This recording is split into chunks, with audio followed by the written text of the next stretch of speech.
Hi, welcome back guys. This is your friend, the MHA What If with another fanfiction. This is the first part of What If Deku Rejected Hero Society? All credits for this video go to their respective authors, so please support the real author.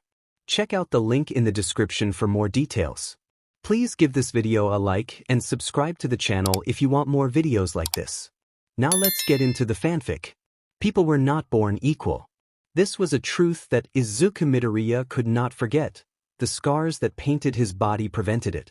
The first recorded Quirk user was born in KK City, China, and they were known as the bioluminescent baby. Before long, people with all sorts of superpowers popped up left and right, centering around Asia and expanding outward. No one was sure what caused Quirks to appear, but it quickly became clear that they were here to stay. The world's current Quirked population was at 80%. However, that percentage skews the reality of things. The vast majority of the world's Quirkless population, 16% out of 20%, were over the age of 60, and the highest percentage of people with Quirks were born in Asian countries. Imagine Izuku's surprise when, at the tender age of 4, a doctor told him that he wouldn't get a Quirk. He'd never pull things toward him like Mom could. He wouldn't breathe fire like Mom told him Dad could. He wouldn't get a combination that let him manipulate fire. He wouldn't even get one of those rare mutations where a quirk that didn't resemble the quirk of anyone in the family cropped up. He was shocked. No one ever talked about quirkless people. Izuku hadn't even realized that it was a possibility. He hadn't known that people without powers existed. Izuku remembered the moments after that clearly. His mother had driven them both home in a weighted silence, and he had gone back to their computer, watching All Might's debut over and over again with tears in his eyes. "Mumta," he said, "no matter how much trouble you're in, he'll save you with a big smile. Can I be a super cool hero like that?" Inko's face scrunched up as tears rolled down her face, saying, "I'm sorry, Izuku. I'm so sorry." That wasn't what he needed to hear. Izuku needed to hear that he could still do it, that he could still help people even without a quirk. His mother's words didn't discourage him though. That day, Izuku decided that he would hold his head up high and become a hero no matter what. If no one else would believe in him, then Izuku just had to believe in himself. He quickly learned that nothing in life was quite that simple. Teachers changed after they found out that he was quirkless. They stopped calling him a bright boy and only ever said his name during roll call. They looked at him with pity, disgust, or a combination of the two, and the other kids picked up on it. Teasing about him being different turned into outright bullying, and the name Izuku was lost to the cruel, taunting nickname that Bakugo gave him. The useless. Izuku Midoriya wanted to be a hero more than anything else in the world. His classmates told him that his head was in the clouds, that he'd never be able to be a hero, but he'd bet an entire month's allowance that none of them had looked at the statistics that he did. UA was the only high school in the country that allowed quirkless applicants. They weren't the only hero school, they were the only high school, PRD. The others didn't outright say that quirkless people weren't allowed to apply, but Izuku had always been good at reading between the lines. Those who knew where to look would see it too. If he didn't get into UA, into at least the general education course, then he was going to be moved into a workforce where it was legal to pay him less than half of what everyone else made. All of this because he didn't have a quirk. He refused to become that kind of permanent burden on his mother. Izuku loved his mother. She wasn't perfect, but she was the only person that he had.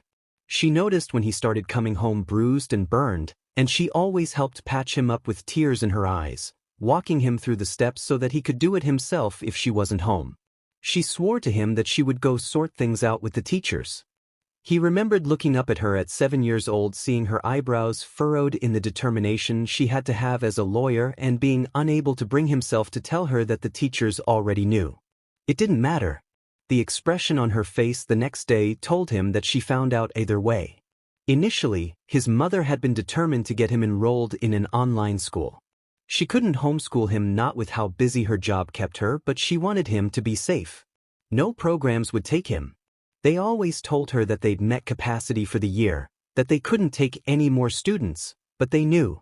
They both knew. Inko signed him up for self-defense classes instead. It had been difficult to find one that would take him, but she eventually did, and Izuku found confidence in knowing that he was capable of protecting himself. That was the first step to protecting others, after all. Izuku knew that his mother still didn't believe that he could be a hero. He could see it in her eyes, but when he asked her if he could start Aikido classes right before his first year of middle school, she said yes. He never used anything that he learned in those lessons at school. He didn't want to give Aldra the excuse to expel him. He knew that they'd jump on it and then he'd never get into UA, but as time went by, he grew more confident in his techniques and more sure that he'd get away from his bullies if he was allowed to defend himself. Izuku Midoriya was on the path to become a hero. He would claw his way up from the bottom and ensure that people were never treated the way that he was ever again. However, one cannot forget that a hero to some is a villain to others. You guys are all third years now, so it's time to start seriously thinking about your futures, his homeroom teacher cried out, taking a piece of paper off the top of the stack as he looked over them all. Izuku kept his head down low, jotting down his observations about Mount Lady after he'd seen her debut earlier this morning as his teacher slammed his hands down on his desk. I would hand out these future career forms, but... Papers flew all over the classroom after the teacher threw them. I know you all want to be heroes. There was a cacophony of cheers as everyone else in the classroom started using their quirks. Izuku tensed up briefly before forcing himself to relax. Yes, you all have wonderful quirks. But you know that it's against the rules to use them in school, his teacher chided, putting up a token protest as usual. Nobody stopped using their quirks. Don't lump me in with these losers. Bakugo scoffed.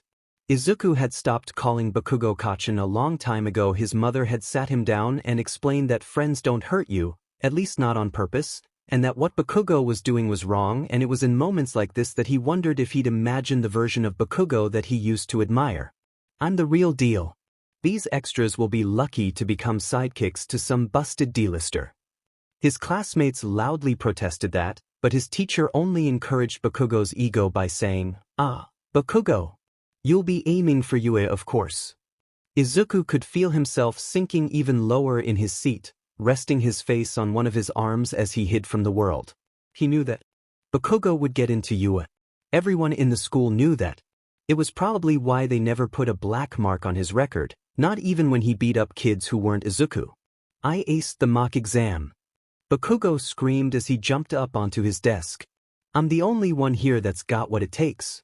I'm gonna surpass even All Might and become number one. And I'll get super rich doing it too. Because your family is already struggling so much, Izuku thought snarkily. With Bakugo's mom working as a model, he'd stopped calling her Aunt Mitsuki after his mom had a falling out with her. Once vague burns started becoming more and more obviously starburst-shaped for Bakugo's father, who was one of the most prominent clothing designers in Japan. His family wasn't exactly hurting for money. Izuku tried not to feel bitter about that, but seeing his mother working herself to the bone on and off the clock to support them was upsetting. He still felt bad for not understanding just how tight the budget was when he was younger. There was a reason why all of his hero merch was several years old at this point. You're also aiming for UA, aren't you, Midoriya? Izuku froze at the sound of his teacher's voice. The entire room went dead quiet as every student in the room turned to face him before bursting into laughter. Midoriya? No way. Good grades alone can't get you into the hero program. I never said that I was going for the hero program, he said, quieting most of the room. UA is the best of the best, but that's not only for heroics. There's support, management, and gen ed courses too, you know. Get real, Deku. A familiar wave of heat came, and Izuku barely jerked his chair back in time to avoid his uniform getting charred alongside his desk. He still tipped backward with the movement, landing on the ground with a grunt as his chair tipped over. Forget all these other extras with their crappy quirks. You're totally quirkless. You think that you can rub shoulders with me? I'm not trying to compete with you at all. Every hero needs a support system, right? I figured that if I can't help people directly, Izuku was desperately trying to de-escalate the situation, but Bakugo seemed particularly angry today. And who would want help from someone as useless as you, huh? You can't even help yourself, much less a hero. I think that you'd be surprised, Bakugo. Izuku let none of his thoughts show on his face. He just ducked his head, relieved when the first bell rang. He gathered his things before sitting back down at his smoldering desk, tuning out the review as he kept writing the details of today's fight down, touching up Kamui Wood's page while he was at it. The rest of the day flew by with little incident, and Izuku had hoped that he would be able to sneak out before anything else happened. Bakugo dashed that hope immediately by snatching Izuku's notebook from his hands. "I ain't done talking to you, Deku." Bakugo's lackeys peered at the cover of Izuku's notebook, laughing at what was written on the cover. "Quirk analysis for my future? Come on, Midoriya. Your creepy notebooks aren't going to help any heroes, Deku. Give it up already. Come on, just give it back. I'm not hurting anybody." Izuku's protest was cut off by the sound of an explosion, and he watched in despair as Bakugo tossed his ruined notebook out of the window. He tried to bite back his words, but he still let out a strangled, "Why?" Bakugo huffed at him. "Stupid Deku. The best heroes out there, they all showed signs of greatness, even when they were still students. I'll be the first and only hero to come from this shitty school. It's all a part of my perfect backstory. Is that why he goes to school here? He lives in the district, but I know his parents offered to send him to a better school. You getting into you, even as some extra, would mar that backstory. In other words, don't even think about applying," Bakugo said menacingly, leaning forward and resting his hand on Izuku's shoulder as his quirk burned through the fabric of his uniform. Izuku went quiet, trembling as he bit back a cry of pain. The group of students that were lingering scoffed, starting to walk away as one of them said, "Geez, how typical. Come on, at least say something." "He can't say anything," Bakugo taunted with a sneer that Izuku could hear through his voice alone. "He's always been so lame. Even as a third year, he just can't face reality." Bakugo paused, and Izuku felt ice plunge through his veins at the look that his bully was giving him. "Oh yeah, I've got an idea for ya. Do you really want to be useful so badly? If you do, then go take a swan dive off the roof of the building and pray to be born with a quirk in your next life." Izuku jolted at that, and it was impossible to keep the shock off his face.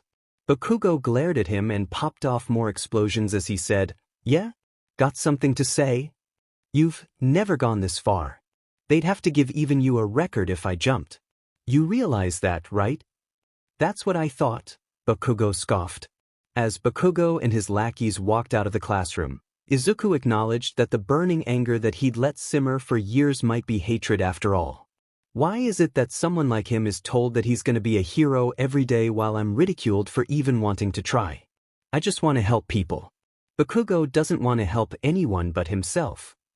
Izuku clenched his fist, took a deep breath as he blinked the tears out of his eyes, and exited the school building. He walked around to the pond that his notebook had landed in, digging it out with a sigh. "I'm gonna have to try to dry out the pages and transfer any legible notes to another notebook, I guess." Izuku was glad that his notebooks weren't expensive. He had to rewrite them entirely too often. Izuku was thrumming with indignation on his walk home, grimacing at the rank smell of his pond-soaked notebook as he walked under an underpass. Why is the smell so strong all of a sudden? The manhole that Izuku had just walked past rattled, and he froze, slowly turning around as someone made of sludge rose from the holes in the cover. A medium-sized body to hide in. Izuku ran, but he didn't get far before the sludge enveloped him. Aikido couldn't help him at all here. He couldn't redirect blows if his opponent wasn't solid, and Izuku squirmed helplessly, bitter tears forming once again. "Don't worry, kid. I'm just hijacking your body. Only 45 seconds and it'll all be over." "No. It can't end like this. You're my hero." "I never thought that he'd come to town." Izuku's hands jerked as he tried to get them out of the sludge, making the villain laugh. "There's no point in that. I'm completely fluid, you know." Izuku's vision was spotting with black. He couldn't breathe, but something about what the sludge villain said rang false. His eyes. I can't die like this." Slowly, one of his hands moved toward the villain's face. It was hard to aim when he could barely see, but Izuku's fingernails managed to scrape the edge of something that felt like a different kind of wet from the sludge. The villain howled, "You little." For a split second, the sludge around his mouth was gone, and Izuku took a deep breath before clamping his mouth shut again, preventing the sludge from diving into something larger than a nostril. "Fear not, kid," a familiar voice cried. The manhole hit the roof of the underpass with a resounding clang, and when Izuku looked over that way, his eyes widened at who he saw. "I am here." All Might drew back his fist. Texas? Smash! The shockwave of air completely flung the sludge off of Izuku, but it also knocked him back into the wall. He grimaced as he rubbed at his head, eyes widening in alarm when his hand came back red.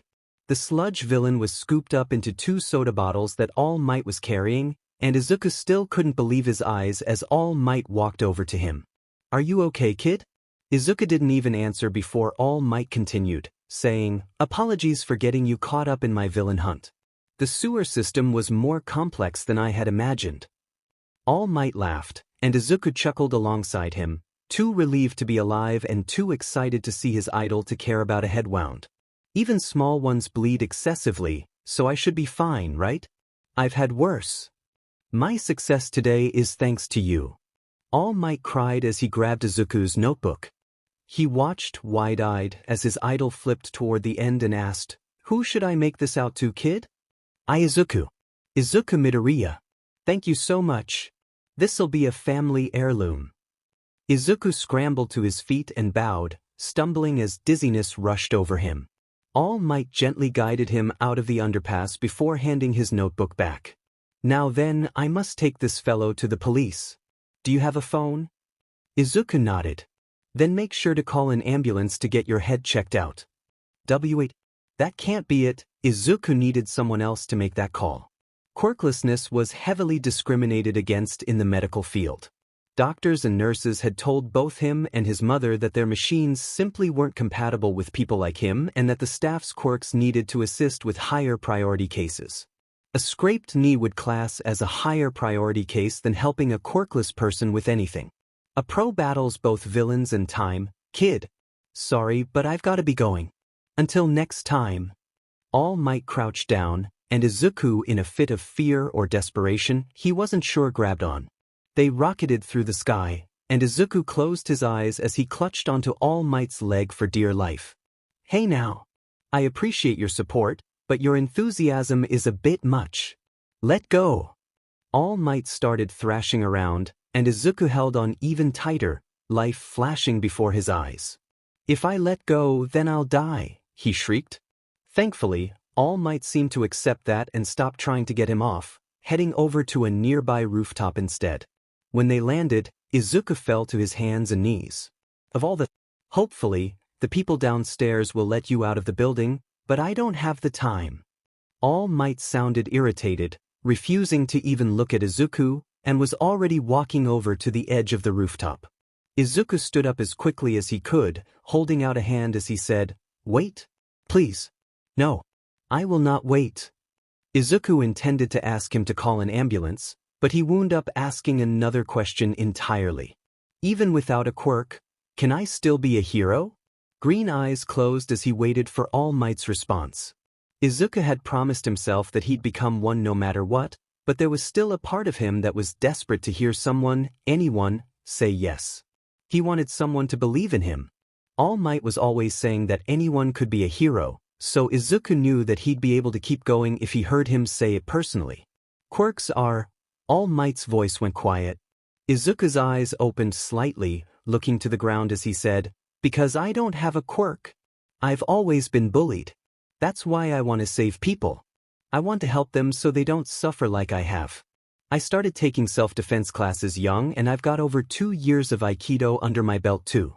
Izuku was desperate for him to understand. He'd been working so hard for this, honing his body and mind alike in his pursuit of heroics. "I want to save people with a fearless smile, just like you." Izuku looked up, freezing when he saw a tall, thin, blonde man standing where All Might was before, steam rising up around him. A transformation quirk? He could be an imposter, but he's got All Might's height, coloration, and even his bangs.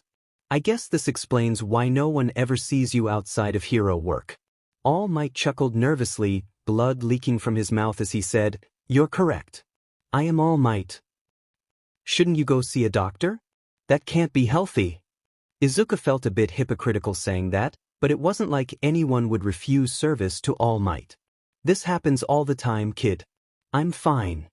All Might sat down with a sigh, looking up at Izuku as he mumbled, a fearless smile, huh? He's really not like how I expected him to be. I know that all heroes have personas, but still. Don't go telling anyone about this form, kid. I would never. Izuku's voice cut out as All Might lifted the side of his shirt, revealing a massive scar on the upper left of his torso. He barely stifled a gasp. 5 years ago, an enemy did this to me. My respiratory system was nearly destroyed, and I lost my stomach. Even after surgery, the aftereffects have had me wasting away ever since. I can't do hero work for much more than 3 hours a day now. So that's why he kept saying he was out of time. Izuku's eyes narrowed. 5 years ago? There's no way Toxic Chainsaw did this. The scar would look more jagged and less like a crater if he had. This looked like something that spread out from a single, incredibly forceful impact. You've done your homework, huh? You're right, that lowlife didn't do this to me.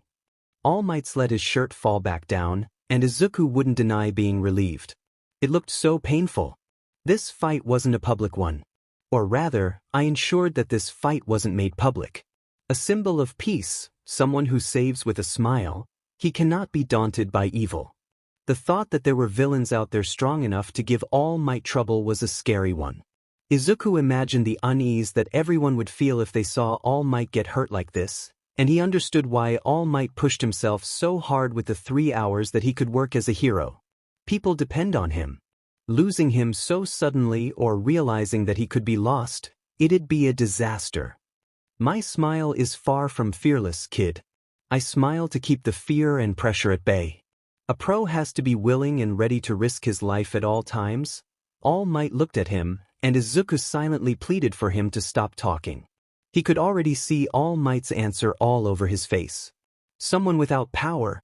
I cannot say that they can become a hero. Izuku didn't even register the tears welling up in his eyes. A strangled whine escaped his lips as he trembled in place, watching All Might walk away like he hadn't just destroyed his dreams. If you really want to help people, then you could always be a police officer, kid. It's not wrong to dream, but you've got to be realistic. All Might threw a wave over his shoulder as he walked through the roof access door, leaving Izuku standing there all alone. But I couldn't. Even if they didn't have quirks that benefited them in investigations or on the field, police officers were required to have quirks. It was hidden in the fine print, but they refused to allow liabilities on the field. Quirkless people were always considered liabilities in the eyes of the law. Izuku sobbed. His vision blurred with tears, and for a long, painful moment he looked over at the edge of the rooftop. Bakugo's taunt echoed in his head.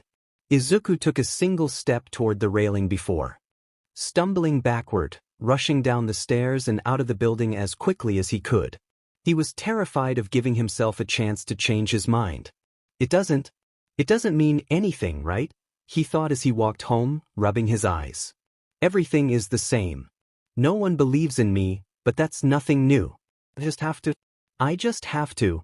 Izuku paused when he heard explosions, looking over at a crowd that had gathered to watch another villain attack. Before he even realized it, Izuku wandered over to join them, and his eyes widened in horror when he saw the sludge villain wreaking havoc.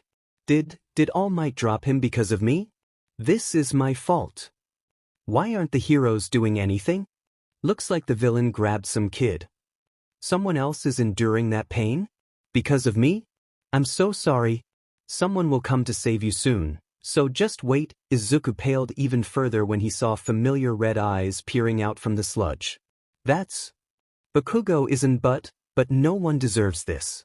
Izuku had never seen Bakugo look so afraid before. He opened his backpack, pulled out a pair of scissors and a few sharpened pencils, and dropped it at the front of the crowd before bursting through the blockade by ducking between death arms and a police officer. Get back here, you moron. Are you trying to get yourself killed? Izuku tuned them out. He distantly registered the sludge villain saying something, but that didn't matter right now.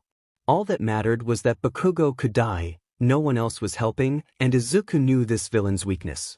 He bared his teeth in a snarl as he swung the scissors around, and the sludge villain, seeing exactly where he was aiming, panicked. He swung the scissors through the sludge just under the sludge villain's eyes, grinning when the villain flinched back before realizing that he hadn't felt any pain. "Huh, you missed." Izuku's right hand reached through the sludge to grab onto Bakugo's arm as his left hand swung around, revealing 3 pencils held between his knuckles in makeshift claws. Izuku wasn't trying to miss this time, so he didn't. Pencils would cause a lot less permanent damage than blades, even the ones in scissors would, after all. The villain screamed. Sludge fell away from Bakugo as the villain recoiled, and Izuku took the opportunity to JRK Bakugo away from him. "Why would you?" Bakugo jumped back as the sludge villain surged forward again, releasing an explosion near the villain's face. "But you noticed it too. You looked like you needed saving," Izuku said, baring his teeth as the sludge gave up on Bakugo and turned to Izuku again. "Just try it. I won't go down without a fight." In the end, Izuku didn't need to. All Might came rushing forward in his hero form, steaming as blood leaked from his mouth yet again. "I ought to practice what I preach." Izuku darted back as All Might swung his fist, watching as a Detroit smash splattered the sludge all over the place. A cold chill fell over the area, and when Izuku glanced up, he saw dark clouds rolling over them as rain started falling from above. Who would have thought that I'd ever get to see a weather-changing punch in person? The crowd of civilians was just as awed as he was, and the heroes that had been standing by before came together to gather the sludge villain up. There were more heroes here than I thought. Backdraft, Indy Lady, Kamui Woods, Death Arms, Slugger. Why did none of them do anything? Death Arms marched over to him and chewed him out for illegal quirk usage and needlessly putting himself in danger, and Slugger wasn't far behind him. Izuku knew that saying he didn't have a quirk to use illegally would only make things worse, so he just sat there quietly and let them yell at him until they huffed about him, not even listening, and walked off. Bakugo, on the other hand, had impressed a couple of the heroes with his quirk. Izuku tried not to let it sting that Bakugo was already being offered sidekick positions when Izuku was the one that saved him. "It's not like I did it to be recognized, but still." After insisting that he was fine, Izuku escaped the paramedics. He refused to give them his name. They would know if he did, and started walking home. "Mom's gotta be worried sick. I should probably call her." "Oi, Deku." Izuku blinked, looking back at where Bakugo was standing. Why'd he follow me when he was getting the hero's attention? "I never asked you to save me, you got it? I could have beaten him myself. How dare some Quirkless failure pity me? Are you trying to win me over? It won't happen, so stop effing mocking me." Bakugo spun around after saying his piece, and Izuku watched him go with a sigh. Honestly, his refusal to accept help isn't going to do him any favors as a hero. Izuku resolved to wipe his hands of this entire incident, putting both Bakugo and All Might words out of his mind. Today was proof that I can do it. I probably wouldn't have been able to get away from the sludge villain the first time without All Might's help, true, but that doesn't change the fact that 5 licensed heroes stood around as I saved Bakugo with some school supplies and determination. Who cares if they never take me seriously? I can still save people. Izuku cared. Izuku cared a lot, but he would learn how to deal with it if it meant that he could do more of what he did today. He sighed, turning back around and continuing on his way home. Suddenly, All Might rushed out from a side street and stood before Izuku in his hero form. It can't be good for him to push it like this. As if the thought had undone a spell that they were both standing under, All Might reverted to his other form with several bloody coughs. "I've come to thank you and revise what I said earlier. I also have a proposal for you." "What? Did he change his mind?" "Without you. If I hadn't heard your story, then I would have stood among the crowd and done nothing, resigned to being out of time." Izuku shook his head frantically. "That was my fault in the first place, though. You never would have dropped him if I hadn't grabbed onto you." "Maybe so, but that doesn't change the fact that, of all the people on the scene, it was only you, timid and quirkless, that acted. You inspired me, kid." All Might looked at him with a smile, and Izuku could feel hope rising within him. Most of the top heroes show signs of greatness from a young age. Many of them claim that their bodies moved before they could even think. Their longing to save others spurs them forward, no matter the consequences.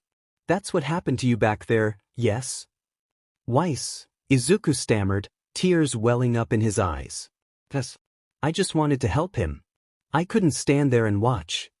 Young Midoriya, you can be a hero. Izuku sobbed as he fell, and his poor, abused knees would definitely need to be iced after a day like today. He didn't care how much he hurt or how sore he was right now, though. He'd finally heard the words that he'd wanted to hear his entire life, and his idol was the one who said them to him. I changed All Might's mind about a quirkless hero. And I believe that you're worthy of inheriting my power. Izuku blinked at that, looking up to All Might with a dumbfounded expression. Huh. All Might burst into laughter. What's that look for? I did tell you that I had a proposal. The real work starts here. I'm asking you if you want to accept my power. What does he mean by that?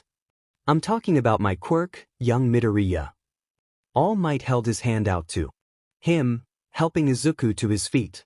Everyone speculates that my quirk is some form of super strength or a power boost, but it's nothing quite so simple as that.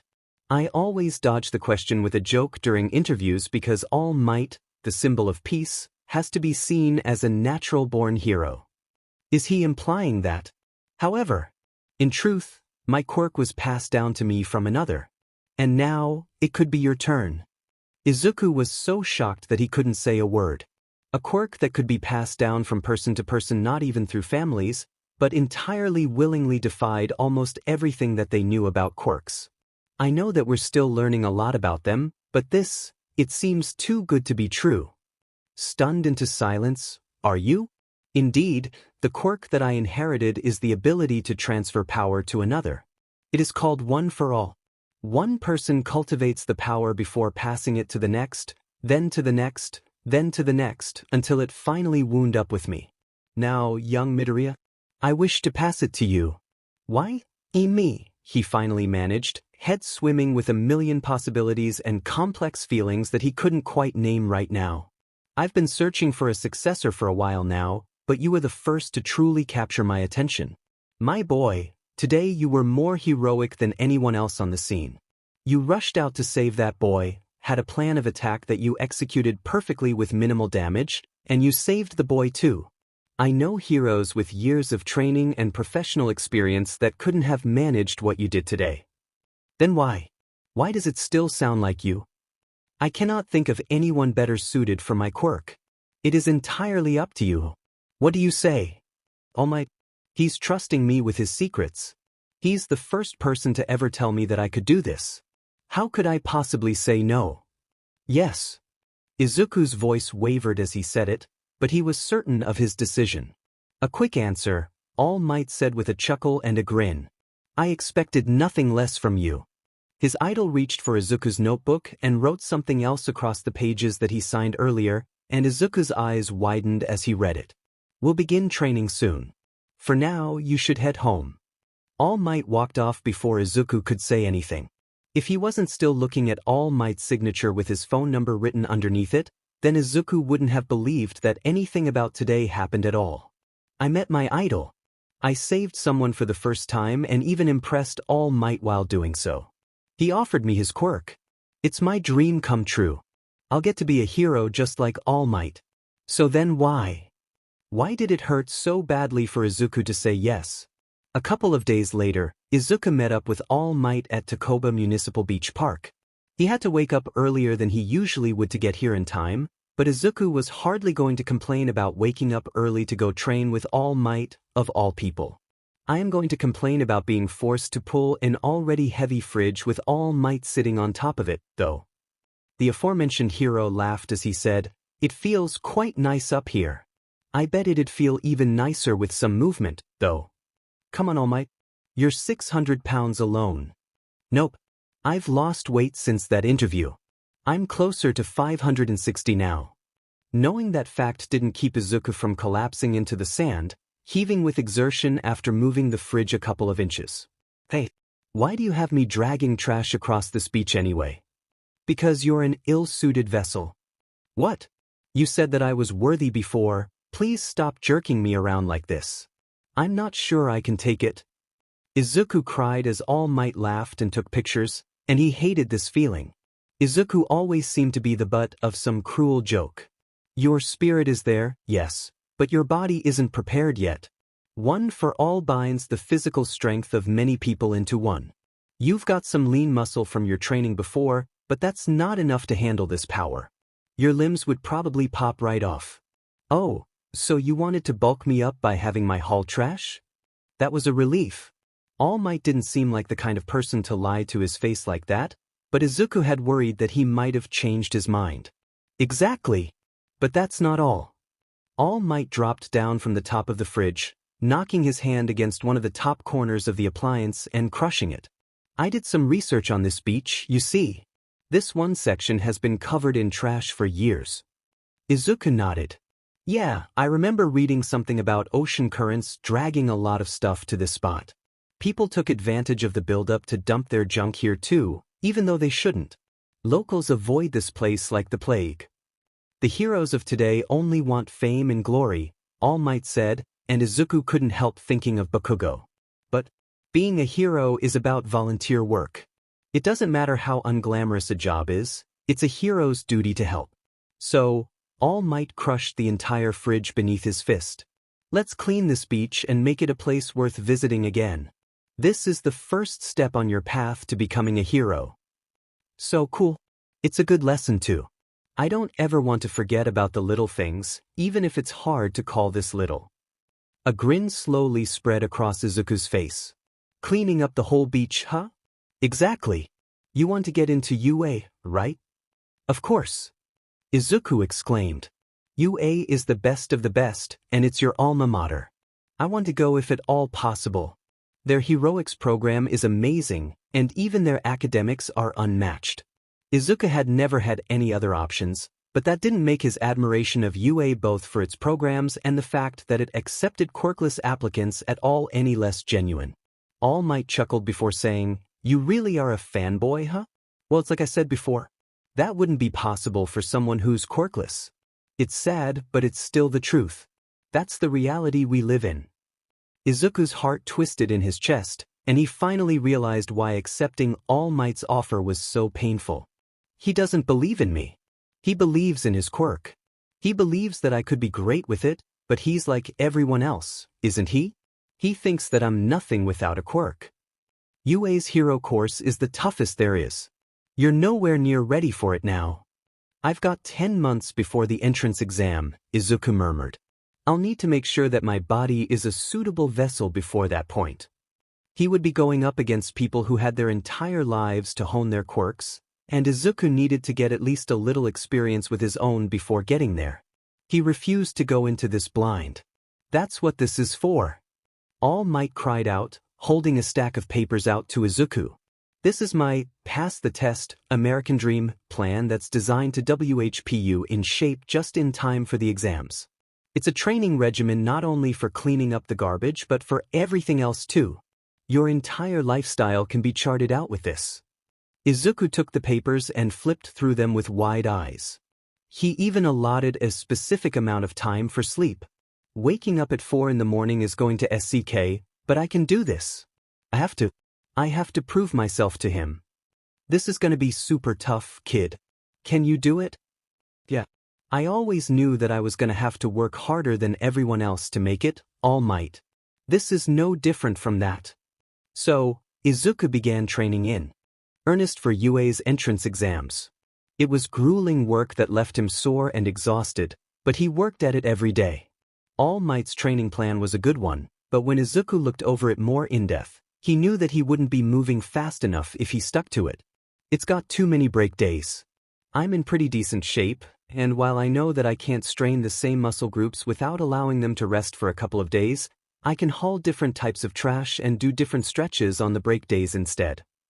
Izuku wound up getting rid of all but one of his rest days each week, and while Aikido was helpful, he asked his mother not to sign him up for next month's lessons or any after that point. He would practice his katas at home in between his other exercises. Izuku didn't have the time to keep going to the dojo. All Might couldn't always supervise him, of course, so Izuku often found himself on the beach alone. He left the bigger pieces of trash alone unless he had supervision, but Izuku didn't need someone to watch him as he moved bottles, tires, and desks over to where they loaded up the truck. If his arms needed to recover, then Izuku would bring rope, tie trash to himself, and drag it instead. He made it work. At first, All Might seemed concerned by how quickly Izuku was making progress on the beach, but as time went by with no sign of Izuku overworking himself, his mentor allowed him to keep going as he was. Izuku's mother watched him charge forward with determination, and though he'd hesitated to bring the meal plan to her, she helped him with a warm smile and a determination that mirrored his own. Finally, 3 months before the entrance exam, Izuku had done it. Takoba was spotless. He sat down heavily on the sand, watching the sunrise that hadn't even been visible over the piles of trash when he first started this. It really is appealing. Oh my goodness! All Might exclaimed. You went above and beyond both in time and scope. There's not a speck of trash, not even in other sections. Izuku turned back to All Might with a massive smile. Told you I could do it. Now we have time to practice with One for All too. I'm so proud of you, young Midoriya. You've worked harder than even I expected of you. Don't doubt for a second that you've earned this power. That being said, All Might reached up the top of his head, plucking a hair from it. Eat this. What? Izuku felt like he was being punked right now. One for All has to be passed down by ingesting DNA. A strand of hair is the most sanitary and safe way to go about that. Oh, Izuku hesitantly took the hair, steeling himself before he brought it to his mouth. He gagged trying to swallow it, but it did eventually go down. Izuku drank a lot of water afterward, trying to get rid of the unpleasant, tickling sensation in his throat. I don't feel any different. It takes some time to work, my boy. Don't worry. For now, why don't you go home, rest, and spend some time with your mother? No more than light exercises, and I mean it. All Might exclaimed while pointing at him. I like your go-getter energy, but you need to be fully rested before trying to use One for All.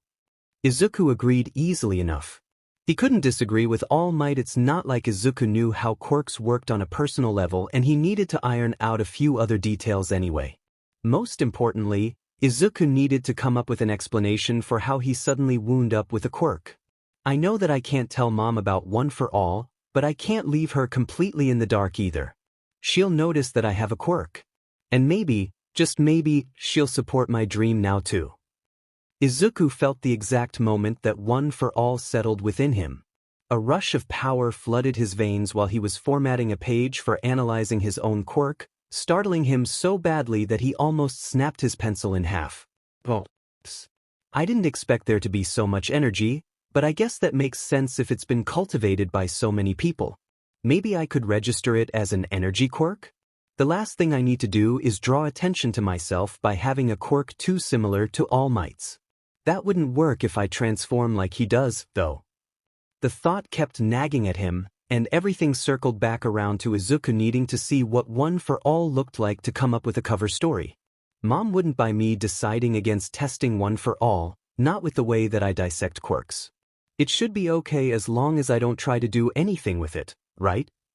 Izuku hesitated for a few moments before throwing caution to the wind. He took a deep breath, activated One for All, and immediately grimaced at the rush of power that burned through him. Only his experience with being quiet through pain kept him from screaming out, and he sucked the quirk off with a gasp of relief. Luckily, Izuku hadn't managed to hurt himself. He checked, but he was stumped about what to do now.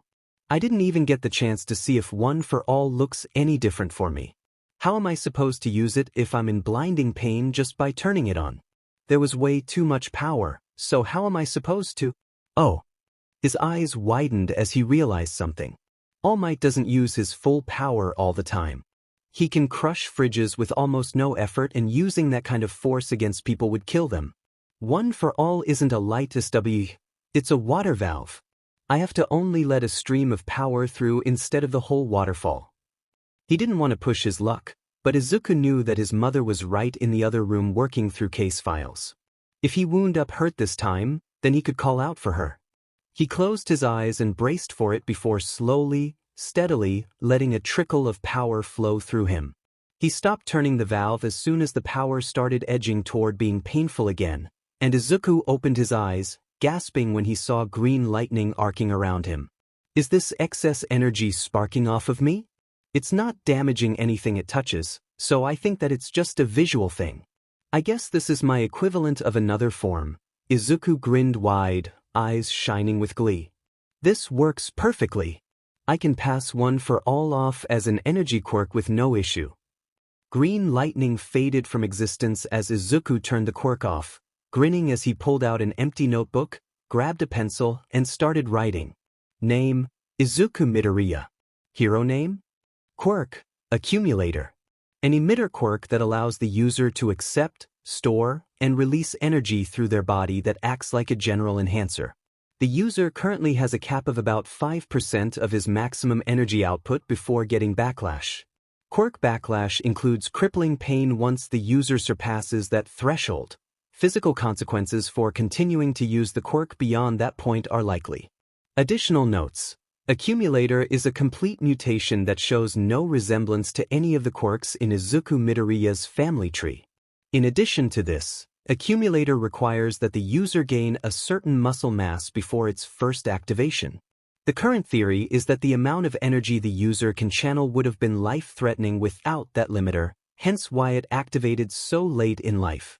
Izuku grinned as he looked over his cover story, planning to submit it to the Quirk registry as soon as possible. In the meantime, Mom, I've got something to tell you. The last 3 months before the entrance exam flew by. All Might rented a room at a Quirk gym for him to train in. Though All Might had to stay in his smaller form on the days that he supervised, and while controlling his power flow wasn't too difficult, it took a lot of trial and error for Izuku to get used to moving around with One for All activated. Once he did get the hang of it, Izuku started bouncing around the walls of the Quirk gym and practicing his reaction times, realizing that One for All lent itself to speed and agility just as much as it did to raw strength. To further distance himself from an obvious link to All Might, Izuku practiced attacking with kicks instead of punches. While it took a lot of effort for him to mesh shoot style with his Aikido training, Izuku blended the mobility required for both in a way that made it hard for opponents to guess whether he'd spin around and kick them with a quirk-powered blow or redirect their attacks with his hands while targeting their joints to immobilize them. By the time that February 26th rolled around, the day of the entrance exams, Izuku felt more prepared for this than he ever could have dreamed of. You're already a force to reckon with, my boy. I have complete faith that you'll pass this exam with flying colors, plus ultra style. Izuku grinned as he walked toward the train station by All Might's side. You think so? He asked with a tilted head. I know so. Have some confidence, young Midoriya. You've come far since I met you. Thanks, he murmured.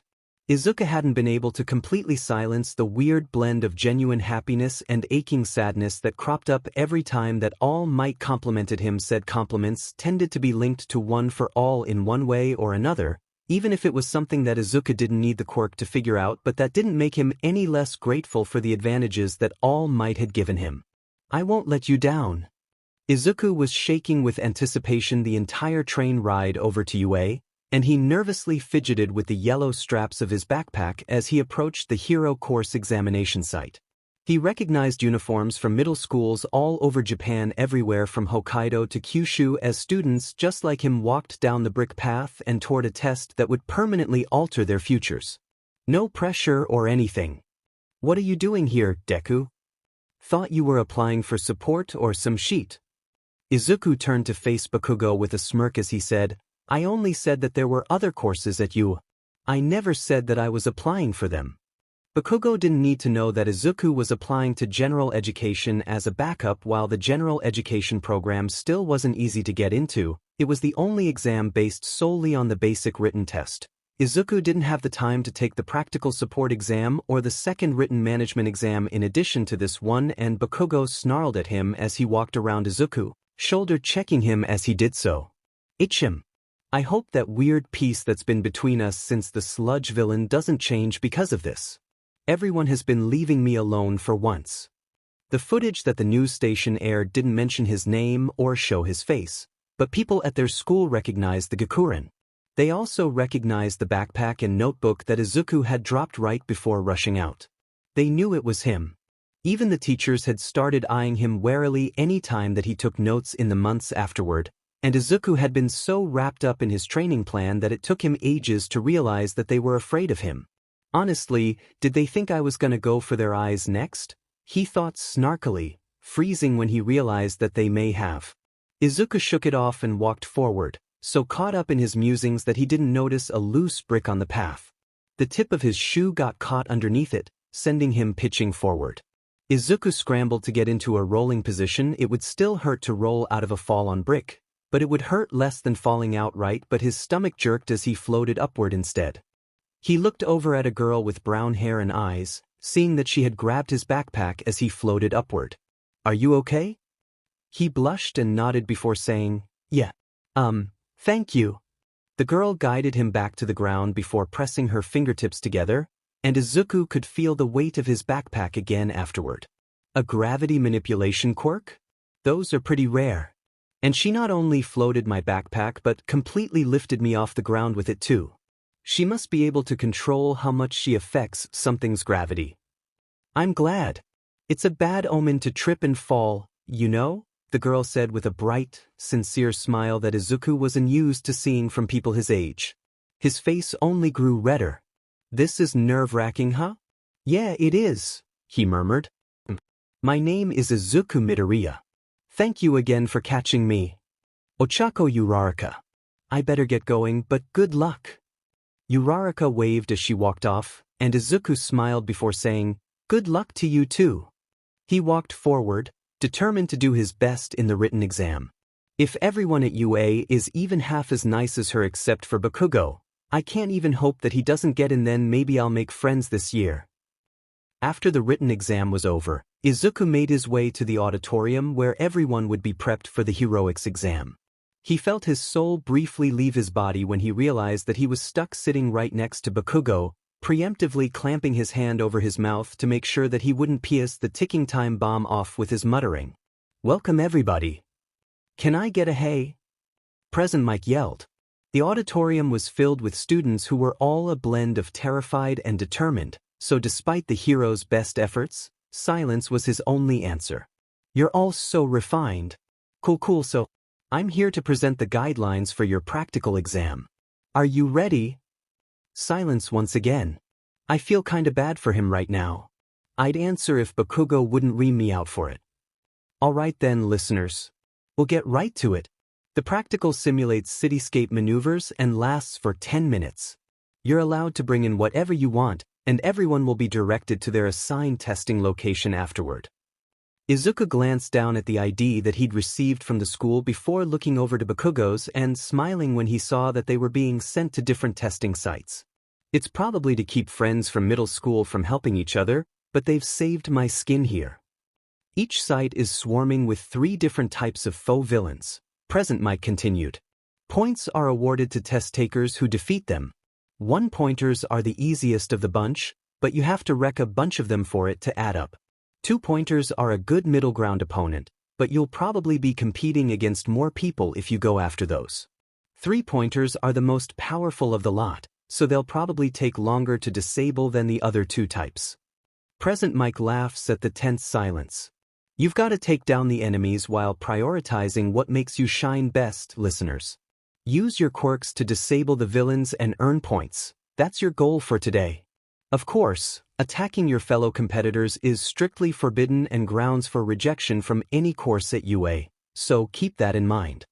UA really is going to be good for me, he thought with a hum. Izuku looked over the handouts that they'd all been given, looking at the robot that was labeled as a 0-pointer. These have to be some secret test. No one will want to waste time on them, so if they wind up being any kind of threat, then it'd be a good way to test for those who will help people in danger without any benefit to themselves. Izuku wasn't sure if that was what the 0-pointers were for, but he also wouldn't put it past UA to subtly look for things like that.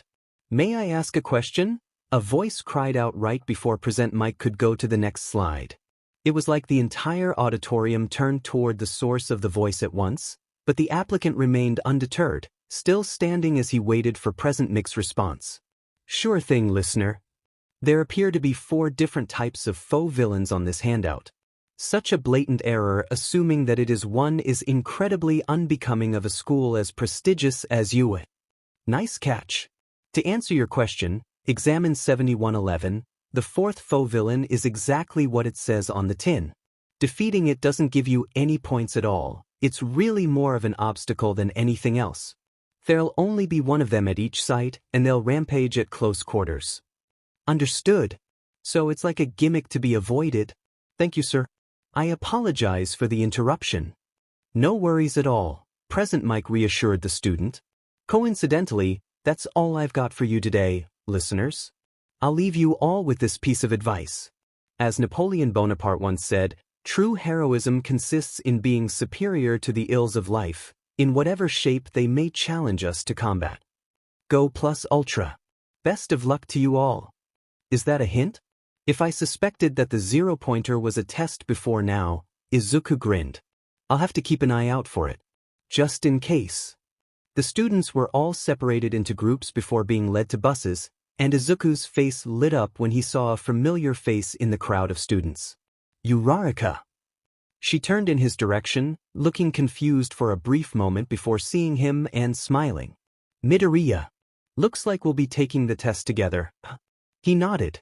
Talk about luck. Izuku wanted to ask her something, but with the crowds around them, best to wait for a little bit longer. The two of them talked idly as they waited to board the bus, sitting together once they were led on. Izuku turned to Uraraka right away, eyes gleaming as he asked, "You've got a gravity manipulation quirk, right?" He made sure to keep his voice down. He didn't want the others catching on to what they were doing, but he couldn't keep the grin off of his face if he tried. Yeah, I call it zero gravity. I take away an object's gravitational pull by touching it with my fingertips. You figured that out just by seeing it once. Uraraka glanced around as she said this, volume matching Izuku's. The nervous chattering around them would have drowned out their voices anyway, but there was no harm in being cautious. Do you want to team up? He whispered. Is that allowed? There aren't any rules against it. We'd have to make sure that we both took out robots. I'm not sure if our points would be split for working together or if we'll only get credit for the ones we destroy ourselves, but that won't be an issue. We could definitely help each other. Uraraka hummed as she gave him an unexpectedly shrewd look. How would we work together? My quirk is called Accumulator. It's an energy-based emitter quirk that acts as a general enhancer. I have to be careful not to use too much power, but... Izuku met her eyes with determination lining his features. I'm faster and stronger than most people. You need to get close to the robots to use your quirk, right? BGMI. Just as a warning, I get super nauseous if I float too much at once or if I float myself. That's not a problem, he reassured her. If I carry you around, then you'll be able to get to the robots faster while watching my back and acting as an extra pair of eyes. It'll also give you time to recover from the drawback of your quirk. If you start feeling sick, then we can switch over to me taking them down with kicks. We could both rack up points and keep each other from getting too worn out by going full throttle the whole time. Besides, Izuku gave her a savage grin before saying, "You heard Present Mike, right? Talking about battling life's evils in multiple forms while also having an obstacle robot practically screams hidden test. Heroes aren't just supposed to beat the bad guys, they're supposed to save people. In the field, we'd need to work together for the greater good." You think there might be extra points for doing something like this? She gasped quietly. Izuku nodded eagerly. I can't guarantee it, of course, but they set this up as a competition for a reason. How do you think we'll look if we work together despite that? Like heroes, Uraraka answered him with a grin of her own. Count me in. What are you thinking? They spent the rest of the bus ride plotting together, laughing delightedly as they planned for increasingly absurd scenarios. Several applicants looked over at them uneasily, unable to hear what they were saying but fearing the aura that radiated out from them both. Izuku and Uraraka stuck close to one another once they got off the bus, and as soon as everyone was off, the two of them walked as close to the gate as they could get. Izuku crouched down so that Uraraka could climb on, and she did so without hesitation. We can't be sure when the test will start, after all. Best not to waste precious seconds. The volume of whispers around them increased after Izuku stood back up, and outraged spluttering grew closer as the same student that had interrupted present mic approached them. "What on earth are you two doing? This is improper. Are you not taking this exam seriously?" Izuku was going to answer him, but a single finger lightly tapped on his left shoulder before he could. He looked up and at the direction that Uraraka silently indicated for him to, grinning when he saw a faint move on the giant podium that overlooked all the testing areas. He remained silent, putting one foot in front of his other as he bent forward slightly. "Hold on, Uraraka," he murmured. She nodded, lacing her hands together around his neck while holding her pinkies out. "And begin." Izuku took off like a shot, green lightning arcing off him as he and Uraraka whizzed through the gates. A dozen robots were waiting for the applicants right at the front, and Izuku weaved between them all with a feral grin. Uraraka brushed her hand against 5 of the 12, sweating slightly as they floated up. SWH. He shifted stances to let him tear through the remaining 7 robots with superpowered kicks. As soon as the robots on the ground were nothing but rubble, he darted a safe distance away from the floating robots. Uraraka pressed her fingers together, letting them crash to the ground. The robots crumbled at the impact. 9, she hummed. "Not bad." 15. "I'll have to make sure you get a chance to let go of them sooner, sorry." The 2 of them had agreed to count out loud so that they kept the points as even as they could. It'd be a bit harder to split them evenly when they came across clusters like this, but Izuku would just make sure that she got the next few stragglers to balance it out. "It's fine. Let's go." "What are you waiting for?" Applicants 7159 and 7127 have the right idea. You don't get countdowns in real life. The rest of the applicants in their area finally came rushing out of the gates, snapping out. Of their shock at present mixed words. Izuku and Uraraka were long gone by the time the rest of them ran through the piles of mangled robot parts. Adrenaline rushed through Izuku's veins as he rocketed through the air, leaping high enough that they got a good vantage point on the robots below them. He landed in front of a group of 4 3-pointers, dancing around the lasers and RBB bullets that targeted them as soon as they touched the ground. Uraraka got all 4 of the robots up into the air, and Izuku sprung back up to a nearby roof to get away from them. She released her quirk as soon as they were in the clear, shouting, 21. A group of 2 2-pointers and a 3-pointer had Izuku saying, 22. The 2 of them both took out several 1-pointers when they come across a swarm of them. Izuku suspected that they were rising into the arena from this area. UA would run out of robots way too quickly if they didn't keep adding them throughout the exam, with Izuku and Uraraka both earning 9 more points. They left the area after, wanting to go after robots with a higher individual value. They landed on a nearby rooftop, nodding at an applicant with several arms that had ears on the end of them. "Looks like we're not the only ones scouting." The applicant jumped down whenever he heard something, gliding on the skin that connected his arms.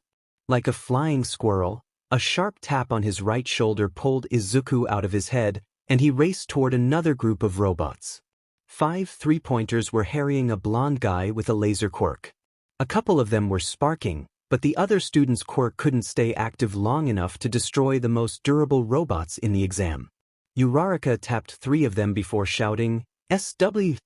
Izuku rushed in and kicked the other 2, grabbing the blonde before jumping away from the area so that Uraraka could drop the 3 she had floating. 39 and an assist, she whispered.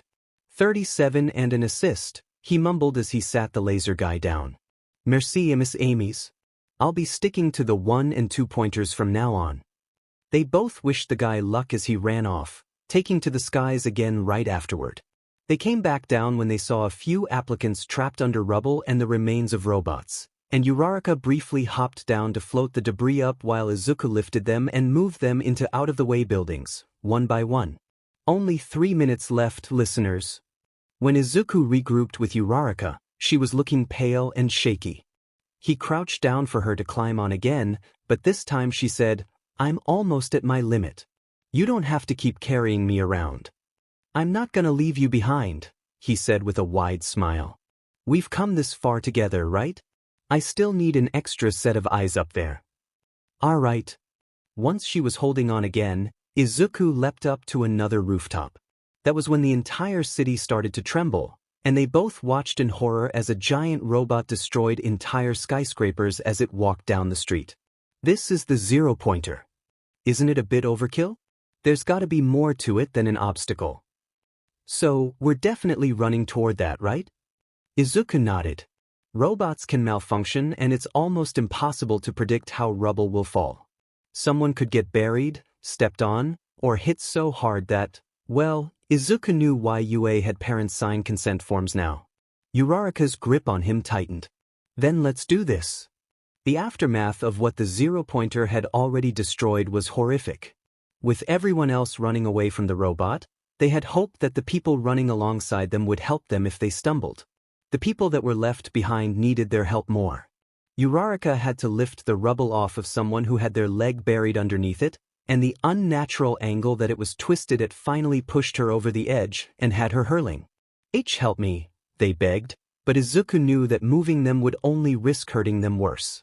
Uraraka, will you sit with them until the test is over? I don't have anything for a splint. Last time I make that mistake. She nodded before saying, go. Make sure that no one else needs help. Izuku did just that, helping a couple of people with minor injuries get to more structurally sound areas. He was about to head back to Uraraka. Time was almost up, after all, but he heard a sharp gasp to his left and the groan of a building falling over. He darted forward, grabbed a tall boy with gravity-defying purple hair, and ran far away, only stopping once the sound of crashing ceased. Are you all right? Put me down. I've gotta get at least 1 point. Time's up. Present mix words sealed all of their fates, and Izuku's heart twisted as he put the boy down and listened to him cry.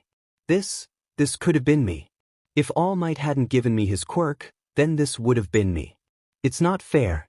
I don't want to just leave him. Hey, it'll be okay, he murmured soothingly. Sure, for you, the boy scoffed. With a quirk like that, there's no way you didn't pass. Did you apply for Gen Ed? Yeah. I figured that this would be weighted toward flashy quirks. Should have figured that I couldn't. My quirk has to be used on people and it was against the rules. I couldn't risk losing my backup plan. I couldn't do anything. Then don't give up yet, Izuku said with a smile. People have transferred from Gen Ed before. It's not fair that they test us this way, but that doesn't mean that your dream is over. The sports festival is a great way to get their attention. But why are you telling me this? You probably won't believe me, but I could have been in your shoes, Izuku said ruefully. I was a late manifestation. Very late. I thought I was going to be taking this exam quirkless. Oh, the boy rubbed at the back of his neck sheepishly. Sorry. I'm so used to people with quirks like yours just acting like the sun shines out of their butt? Izuku asked with a pet eyebrow. The boy snorted before saying, yeah, exactly. I guess you've probably been on the other end of that too, huh? Oh, you have no idea. Name's Hitoshi Shinso. Thanks for the save and the advice. I'm Izuku Midoriya, and it's no problem, he said with a bitter smile. Us underdogs have to look out for each other after all. Izuku was delighted when he exchanged numbers with both Shinso and Uraraka, thrumming with excitement and satisfaction the entire walk home. I think that I should barely squeak into the hero course with 37 points, even if there isn't a secret scoring system. The written exam was easy, so if all else fails, then I'll just start in Gen Ed with Shinso. I hope that I don't have to do that, though. It'd make it a lot harder for him to transfer. Inko was waiting for him when he got home, standing in front of the stovetop as she worked away. Oh, Izuku. Welcome home. Dinner'll be done in just a bit. I appreciate it, but wasn't it my turn to cook tonight? You should rest. I can finish the rest of it.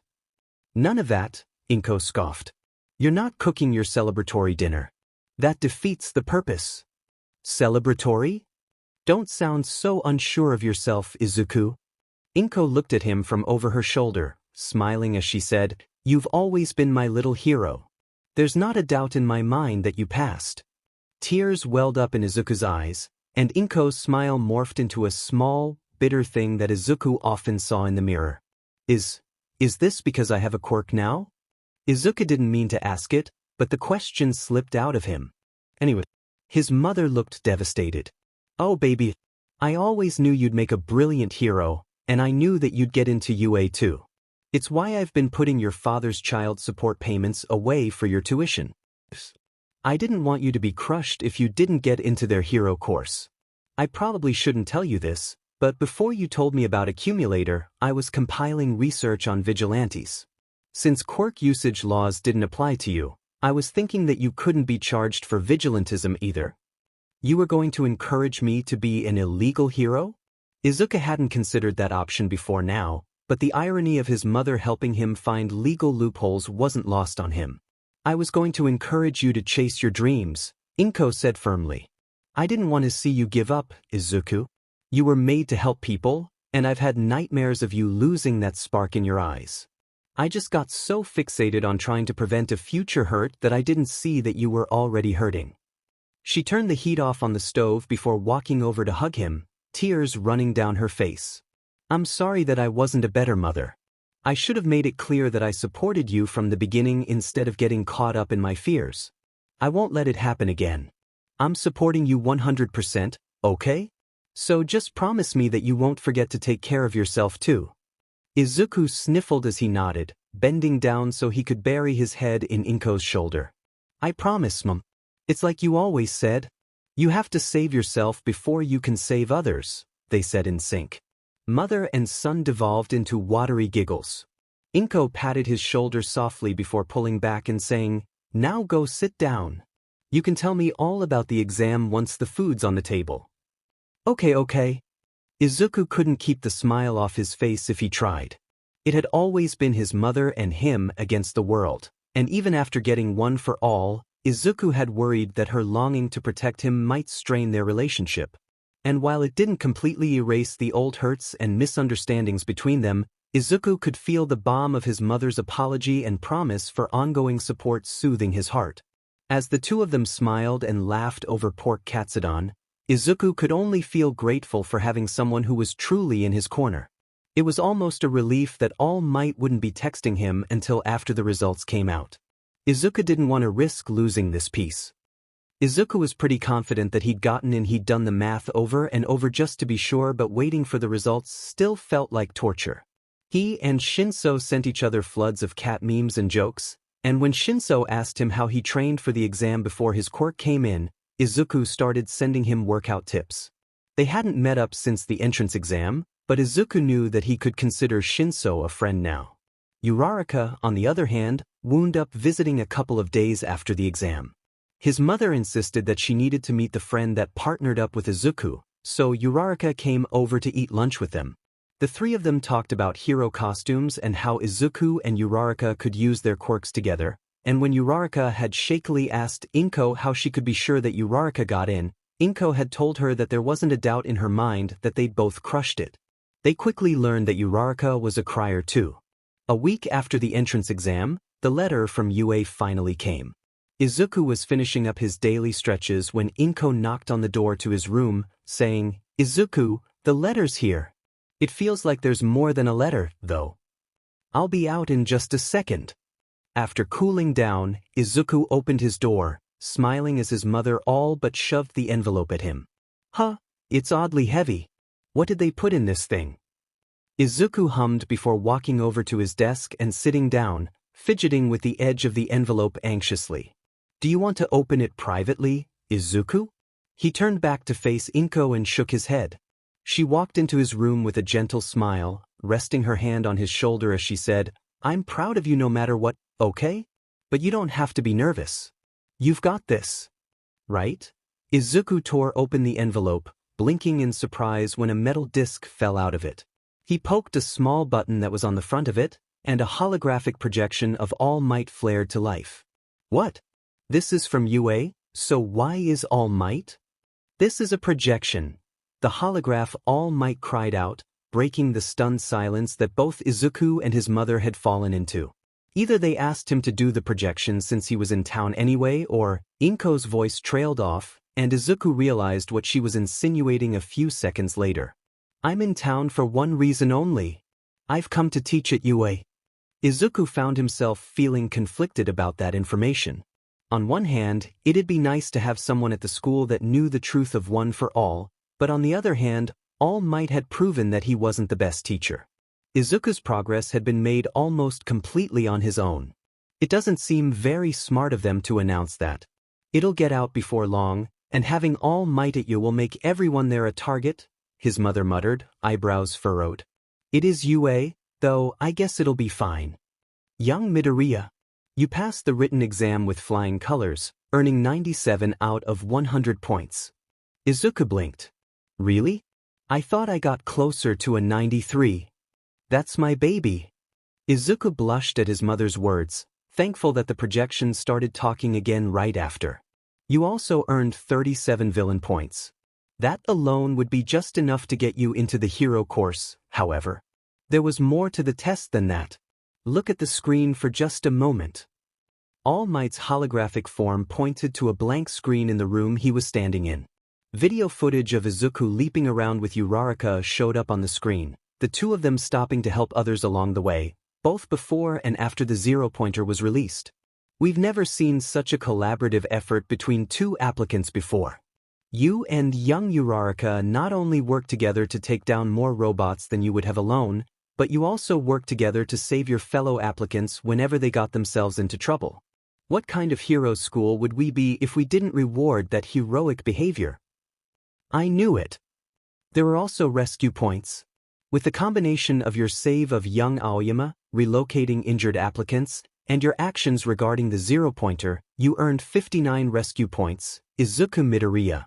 Ochako Uraraka was shortly behind you with 54 rescue points. The screen changed from the paused video of him and Uraraka, showing the overall results. Izuku gaped when he saw that he was at the very top. Congratulations, young Midoriya. We all look forward to seeing what you can do. The projection fizzled out now. Izuku stood up, trembling with shock as he turned to face his mother. I'm at the top. Mom, did you see that? 96 points. And Uraraka was only 3 lower. We both beat Bakugo. Tears welled up in 2 identical pairs of green eyes. I'm so proud of you, Izuku. You're going to do amazing things. The night after he received his acceptance letter, Izuku went to meet up with All Might at Takoba Beach. Congrats on passing, kid. You really impressed everyone. Izuku blinked at the absurdity of All Might offering him a high five before shrugging and slapping their hands together. I wanted to tell you that UA doesn't know I taught you. You seem like the type to be worried about favoritism. That's good to know, but I wasn't worried about that. If nepotism had any influence on my score, then Uraraka wouldn't have been right behind me. So, you're teaching at UA this year? I was surprised to hear that. I guess that explains why we always meet here or at the local Quirk gym even though your agency is in Tokyo's Minato ward. You're muttering again, young Midoriya. Izuku blushed and clapped one of his hands over his mouth. Sorry that I didn't tell you sooner. I couldn't tell anyone until the school made it public knowledge. I initially intended to search for my successor at UA, but All Might ruffled Izuku's hair, a warm smile on his face. I couldn't have chosen better than you, my boy. I'll just be there to watch your progress now. About that. Izuku pressed the tips of his fingers together nervously. I don't mean to question someone like Nizu, but are you sure it was smart to announce that you were working at UA? Mom is super worried about that making students a target, and you could have always taught in this form. All Might laughed as he patted the top of Izuku's head as he said, You worry far too much, young Midoriya. Everything will be All Might. Izuku groaned at the horrible joke, darting away from the hand that felt a touch too patronizing for his liking. It's a valid concern. Hero students and freshly graduated heroes are already targeted at higher rates than most pros. With the symbol of peace and hero students in the same place. I'd be more surprised if we don't get attacked. I can practically see your brain smoking. Seriously, kid, UA's security is top-notch. There's nothing to worry about. Izuku laughed uneasily as he nodded along. I hope you're right about that, for both of our sakes. You've already been working yourself into the grave. I don't want to see someone shove you in it while you're not looking. A few days after that, Izuku and Bakugo were both called into the principal's office. Izuku knew he was screwed as soon as that announcement was made, and after they were commended for their accomplishment as if they hadn't already written Izuku off years ago, Bakugo took the opportunity to corner Izuku outside of the school building. I don't know how you conned your way into the hero course, but you'd better withdraw, Deku. They'll find out that you're a useless, quirkless runt before long. You may as well save them the trouble of expelling you. Bakugo snarled as he grabbed Izuku and shoved him against the wall. I don't know whether to be flattered that you think I could trick someone as intelligent as Nizu into giving me first place, or insulted that you still see me as the sheet beneath your shoe after I beat you. If I'm truly such a lowly creature, then what does that make you? Izuku couldn't keep the rage out of his voice, and Bakugo was stunned by it, releasing him as he stepped back.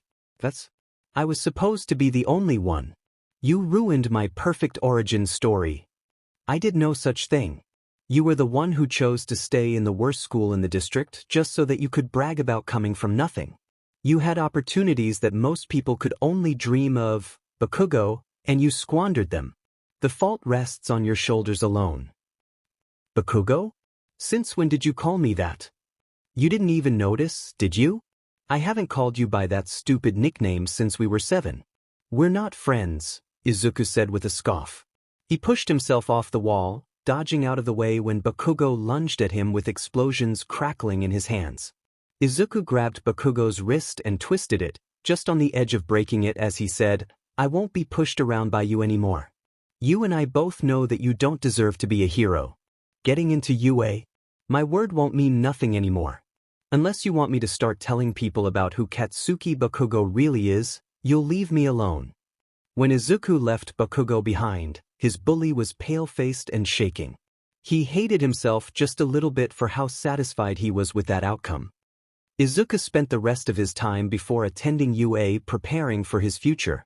He and his mother sat down together as he sketched his and Uraraka's hero costumes, working together to make sure that they'd have everything that they needed to stay safe. He was pretty happy with the finished products, but they'd have to see how the real things turned out before deciding if any tweaks needed to be made. His first day at UA was here before he knew it. Izuku, did you grab your extra notebook? Yeah, I've got it. Your pocket tissues? Yep. Izuku said with a laugh, bending down to tie his shoes in front of the door. I've got to get going. I can't afford to be late. I know. Just face me really quick. Izuku did so, blushing when his mother sighed. Come here. Let me fix your tie. He did so sheepishly, thanking her once it was straightened out. There you go. Now you look ready. Go show them what you're made of, Izuku. I will. Thanks, Mom. Have a good day at work. Izuku took off, catching the train and being congratulated by a few strangers here and there who wished him luck at UA. It was honestly surreal. He shook it off once he got to his stop, heading off with a determined smile and swiping his student ID card to enter the school grounds. I'm really here. Now I've just got to find one. Izuku was glad that he and Uraraka wound up in the same class, and he was hoping beyond all hope that Bakugo was in 1B. However, once he stood outside the door of the classroom and heard familiar shouting, that hope was dashed. May as well get this over with, he thought with a sigh as he opened the door. Remove your foot from that desk at once. Your actions are an insult to our upperclassmen and the crafters who made that desk. Izuku almost groaned out loud when he realized that the blue-haired guy that yelled at him and Uraraka was in his class too.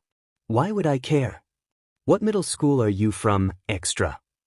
Bakugo asked with a sneer. I'm from Semi-Private Academy. My name is Tenya Ida. Semi. I knew you were some stuck-up elitist. I should blow you to bits. You, of all people, can't talk about being an elitist, Bakugo. Ida looked appalled by Bakugo's everything, and even though they'd started off on the wrong foot, Izuku felt for the guy. Bakugo's aggression was unsettling. How awful! Do you truly wish to become a hero? Seeing that this altercation wasn't going to be over anytime soon, Izuku stepped into the classroom. He walked over to read the seating chart on their teacher's desk, saw that he was right behind Bakugo, and resigned himself to his fate. Ida rushed over to him before he could take his seat. I'm from Semi. I heard you before. It's nice to meet you, Ida. I'm Izuku Midoriya. Midoriya. You and Uraraka perceived the true nature of the practical exam while I did not. You were clearly the superior candidates, and I apologize for misjudging you both, he said as he bowed at a 90-degree angle. Izuku blushed, waving frantically while saying, "There's no need for any of that, honest." Ida straightened up, obviously relieved as Izuku finally sat down. He was glad that Bakugo only growled under his breath when he did so. It's not going to be pretty when that tension explodes. I'm not expecting him to leave me be for long. Midoriya. Uraraka's voice was a breath of fresh air that Izuku desperately clung to. Uraraka. It's good to see you again. He distantly registered that she looked super cute in Yue's uniform before shoving that thought deep, deep down. She walked over to his desk, beaming as she said, "I'm so glad that we teamed up. My parents are still going crazy about me getting second. They live out in the sticks, but they want to meet you and Mama Midoriya when they get the chance." "That'd be nice," he said, pausing when he realized something. "They? Don't you live with them?" Uraraka shook her head. "Nope. The commute would be too long if I did, so I got an apartment in Mizudafu." "Well, let me know if you need any help. Mom and I know the area pretty well." "Will do. If you're only here to socialize, then you may as well pack your bags now," a voice deadpanned from the door. Izuku turned to see a man laying on the floor in a yellow sleeping bag, drinking from one of those meal substitute pouches. The room went dead quiet, and Uraraka awkwardly shuffled over to her seat, prompting anyone else who was standing to do the same. The man walked into the classroom, grumbling as he said, "It took you all 8 seconds to settle down. Time is a precious resource. You'll learn not to waste it soon." "Where have I seen him before? He has to be some sort of pro, but I can't quite put my finger on it." "I'm your homeroom teacher, Shoyuda Aizawa." Now, Aizawa reached into his sleeping bag, pulling out several gym uniforms and dropping them at the desk of whoever they belonged to. "Go get changed into your gym clothes and head out to the grounds, all of you. Be quick about it." They all rushed to do just that, and Izuku was one of the first out on the field. Uraraka gravitated toward him, mumbling as she said, "I'm guessing that we're not going to the entrance ceremony or the guidance sessions." "Probably not," he whispered in return. "I'm guessing he wants to throw us in the deep end and see if we swim." Determination lined both of their faces, and they silently agreed to help each other out however they could. They'd worked too hard to back down now. "You'll be taking a Quirk apprehension test today," Aizawa stated once the rest of their classmates joined them, and Izuku's eyes lit up when he finally realized who he was. Racerhead, of course. That capture weapon of his was what I was remembering. It makes sense that he'd teach people how to use their quirks. I wonder if he'll be trying to throw people off throughout the test by using erasure on them. A hand raised, and Aizawa grunted as he asked, "What is it, Yaoyorozu? Will we not be attending the entrance ceremony?" Meetings with the guidance counselor were scheduled for today as well. "We don't have time to waste on that sort of bureaucratic nonsense, not if you want to become heroes." Izuku grimaced at that. "I understand the entrance ceremony, but talking to the guidance counselor is kinda important. Heroes need a support system. UA is known for its freestyle teaching system. Teachers can do whatever they want as long as they produce results." "Hello, Paranoia, my old friend. Guess I'll have to feel out all of the teachers here too." That sort of blanket permission sounded like an abuse of power just waiting to happen, and while Izuku trusted heroes, he did not trust teachers.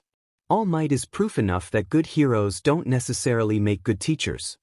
Softball throwing, the standing long jump, the 50-meter dash, endurance running, grip strength, side-to-side stepping, sit-ups, and the seated toe touch. You've all done these tests before during middle school, correct? Everyone nodded.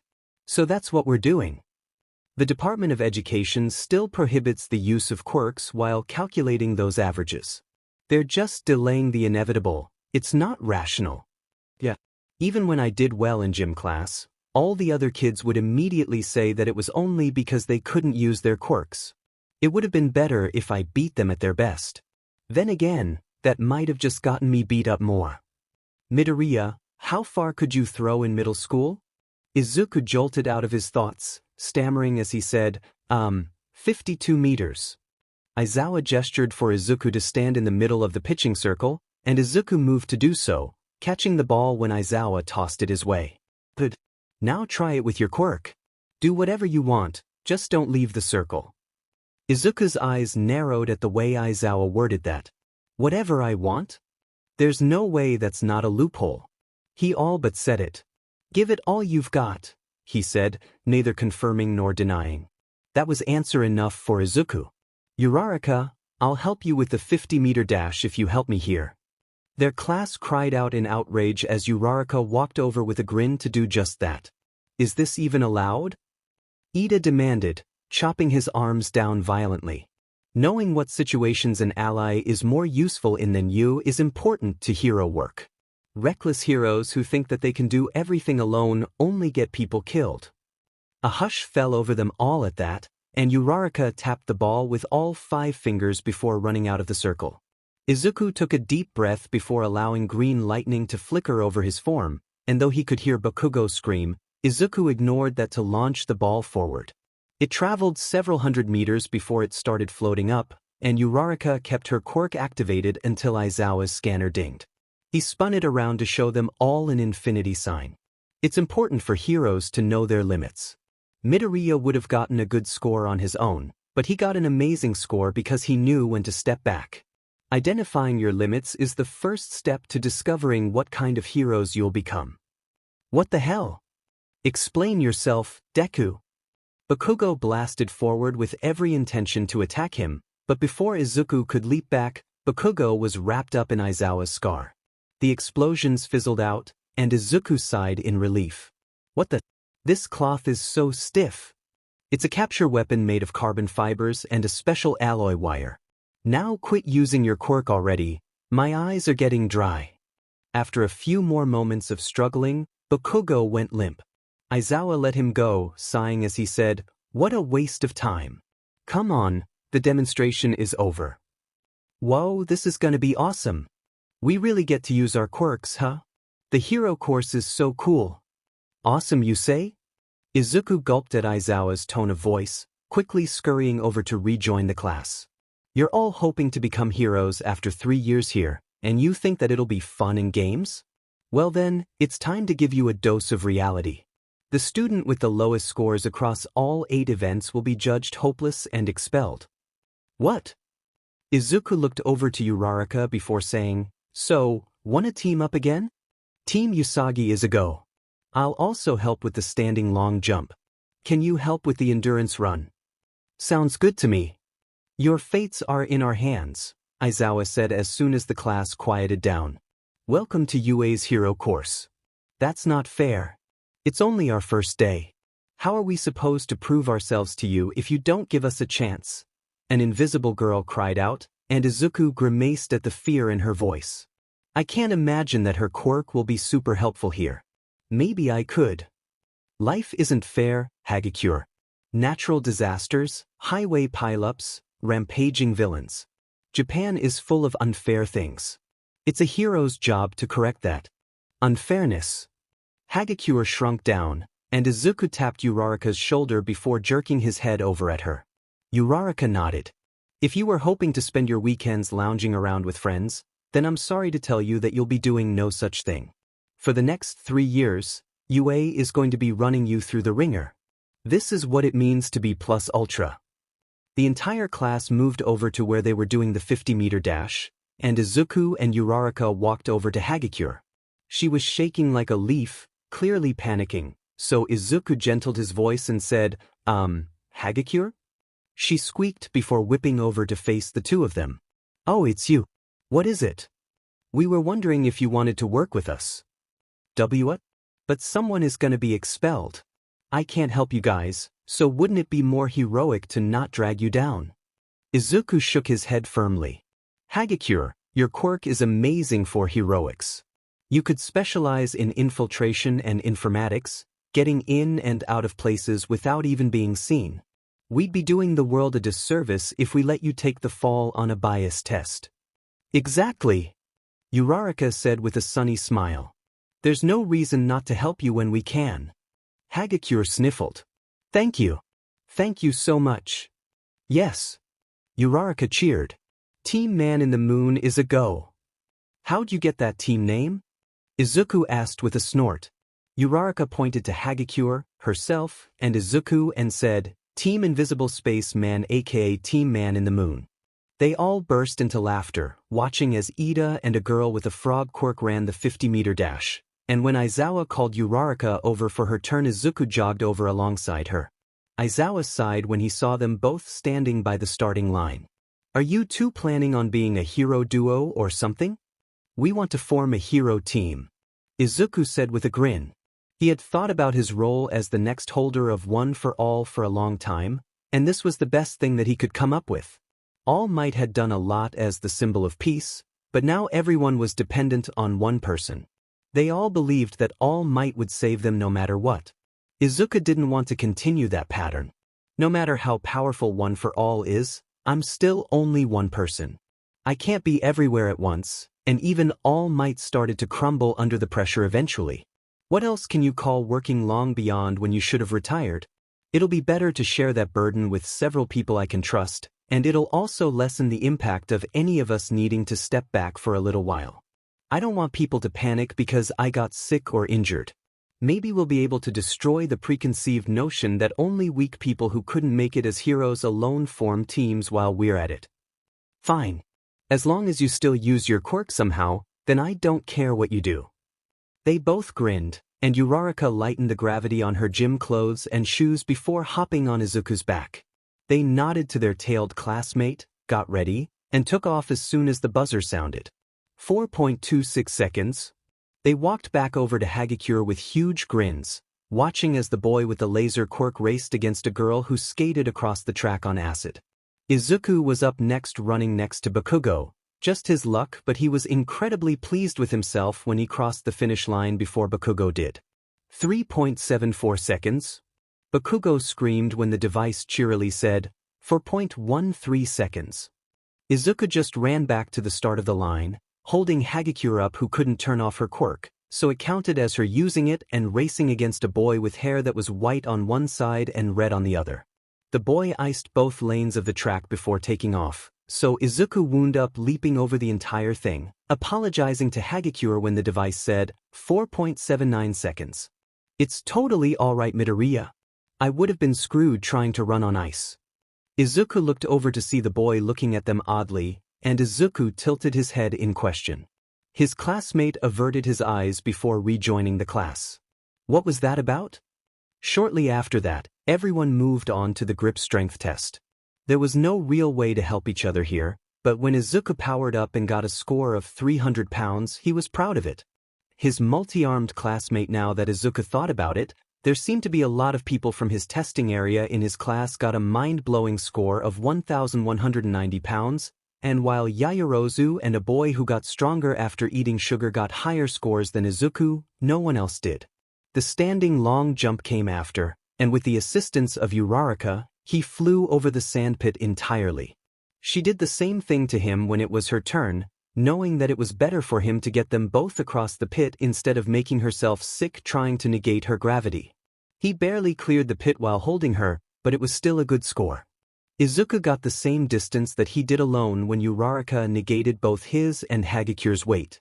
Sidestepping was another thing that they couldn't help each other with, and Izuku was surprised to see that the short boy that had purple ball for hair excelled here. That'd probably be impressively smart if it wasn't coming from him, Izuku thought, grimacing as said classmate immediately tried to hit on Yaoyorozu after doing well. The softball throw was after, and Izuku got to sit this event out after his earlier demonstration. Uraraka earned a score of infinity for herself, Hagakure, and, surprisingly, a classmate who introduced herself as Kyukajiru and asked Uraraka if she'd help. Uraraka hadn't even hesitated to say yes. They did the seated toe touch after, and Izuku grumbled when he realized that he wasn't as flexible as he used to be. I guess that's unavoidable after bulking up like that, but still, I'll work on getting that flexibility back. On the other hand, Izuku excelled with the sit-ups, going until Aizawa sighed and marked him down as infinity just so they could get on with the last test. It was smart to save the endurance run for last. Everyone is getting worn out and won't be able to go as long as they would otherwise. Izuku had far longer days hauling trash on the beach, though, and those days were more LBR intensive too. He didn't struggle at all as he picked Hagakure up in a bridal carry after asking her if it was okay, of course, and Uraraka climbed up on his back. What kind of monster is he? Stammered a blonde with a black lightning bolt in his hair. He can't run like that, right? So manly, a redhead with a hardening quirk cheered. You go, man. The buzzer sounded, and while it took a second for him to find his stride, it was a bit awkward to run while carrying two people. This wasn't a race to see who ran the fastest. It was a race to see who ran the longest. Yaoyorozu had already sealed her victory when she pulled out a motorcycle, but Izuku kept going long after most of his classmates had dropped out. By the time that he let Uraraka and Hagakure down so that they could keep running on their own, only Ida and Yaoyorozu were still going. Everyone had recovered a bit by the time that Yaoyorozu's motorcycle ran out of fuel, looking up at Aizawa with determination as he pulled out a holographic projector. Moving along then. It's time for your results. Also, I was lying about expelling someone. His shortest classmate burst into relieved tears, and Izuku couldn't help finding himself a bit disappointed by that outcome. It was a logical ruse meant to bring out the best in all of you. What? Of course it was a lie, Yaoyorozu said, looking at their screaming classmates with concern. It didn't take much to figure that out. No, I don't think it was.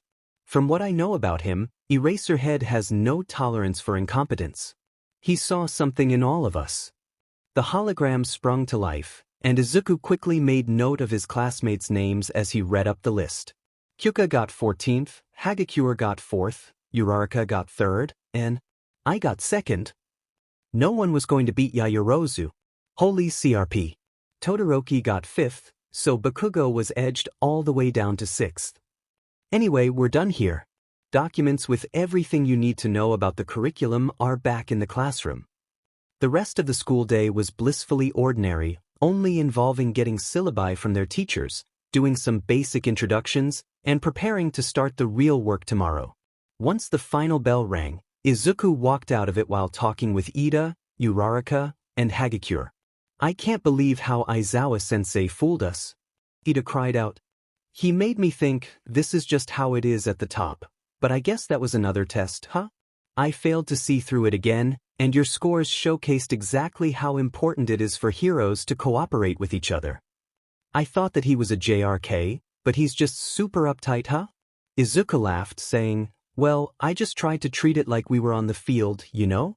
Heroes compete against each other to earn their rankings just like we were competing against each other to earn our place in class, but they still have to work together. I see, Ida hummed. Still, that was clever of you. You both made it a lot less scary, so thank you. Hagakure exclaimed. I owe you both big time. Uraraka shook her head immediately. You don't owe us at all. We're classmates, of course we're gonna work together. Are you all heading to the train station?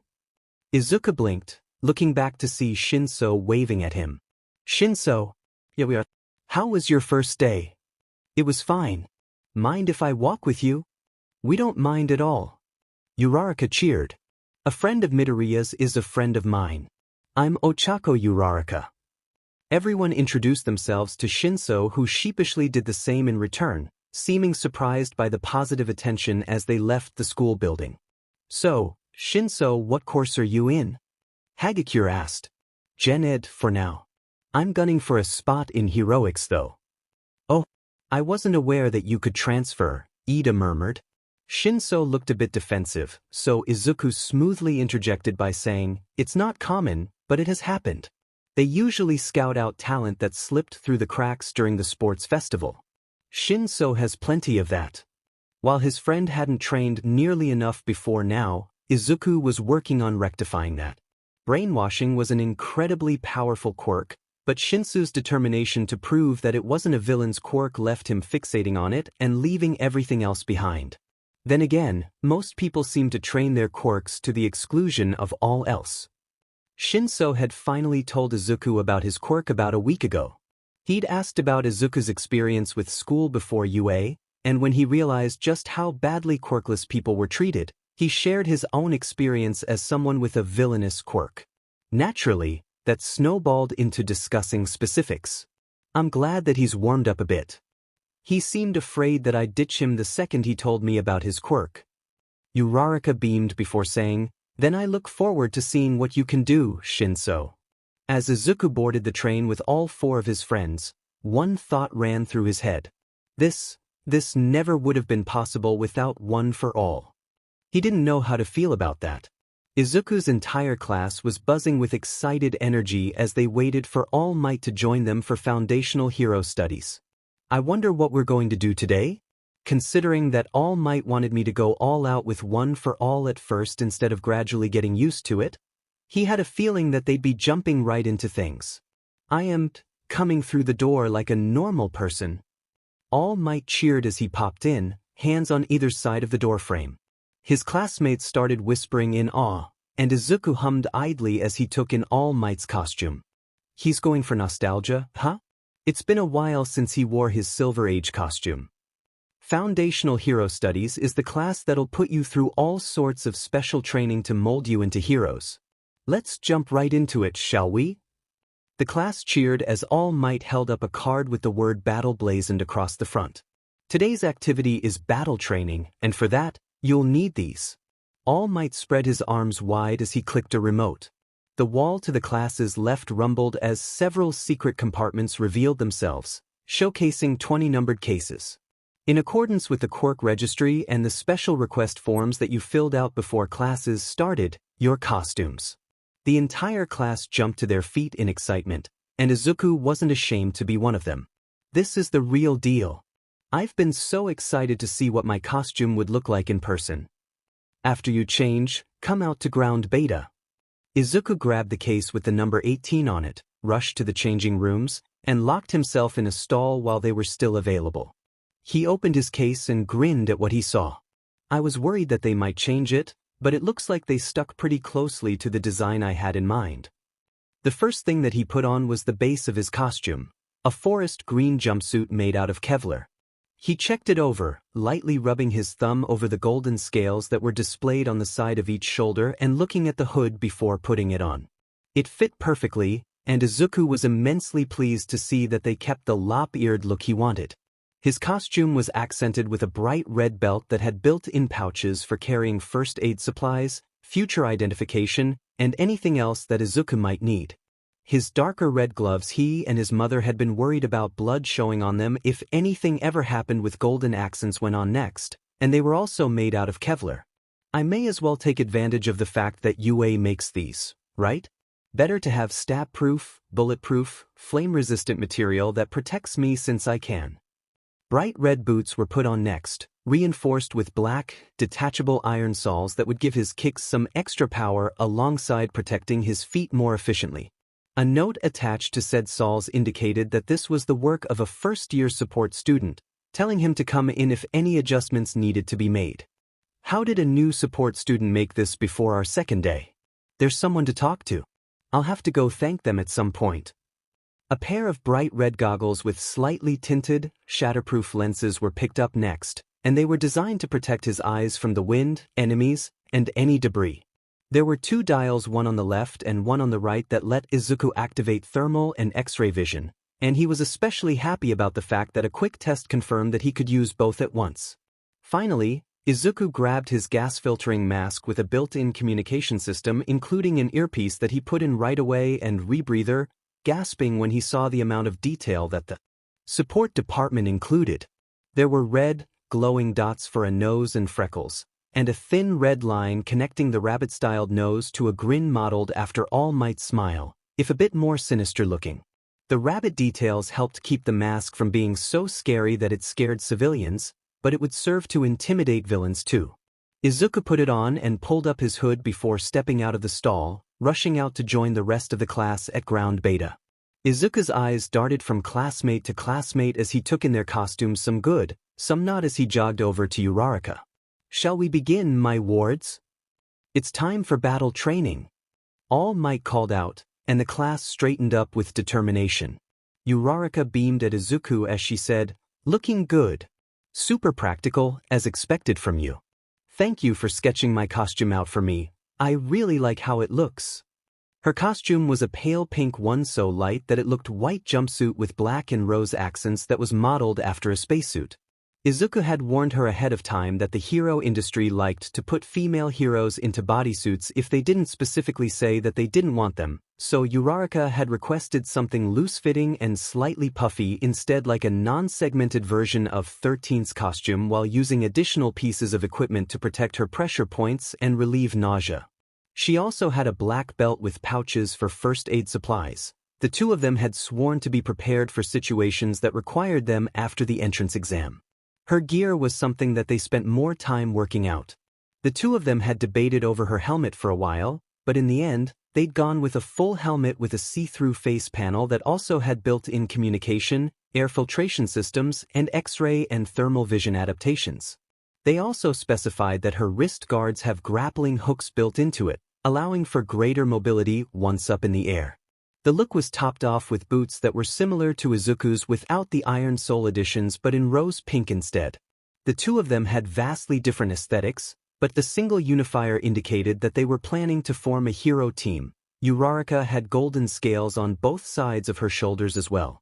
"I'm just glad I could help." "I'm so jealous," Hagakure huffed. "You guys get to look all cool and professional, and I don't get anything at all." Izuku froze, looking at Hagakure, who was only visible because of her gloves and boots, with horror in his voice as he said, "Hagakure, please tell me that you've got a costume on." No? It's kinda uncomfortable, but nothing can be done about it, right? Wearing stuff gives me away. I know for a fact that UA's support department came up with something that let a student with a permeation quirk keep his clothes on whenever he used his quirk. Something about him flashing all of Japan during his first sports festival? There's no reason they shouldn't be able to do the same for you. "Thank you for telling me," Hagakure growled. "I told them I wanted a costume, but whatever company they sourced it through said it wasn't possible." Mineta, having clearly heard their conversation, started creeping toward Hagakure, and Izuku gave him a glare that promised death before saying, "One more step and I punt you into the sun." The pervert squeaked and scuttled back, and the only thing that kept Izuku from chasing him even further was All Might calling out, "They say that the costume makes the hero and you're all looking the part." "All Might sensei," Ida called out, raising his hand and making it clear that he was the one in the full suit of armor. "This appears to be the same field used in the entrance exam. Will we be performing cityscape maneuvers again?" "Nope, we'll be moving on to Step 2, Indoor Anti-Personnel Training." "A bomb scenario? That's interesting.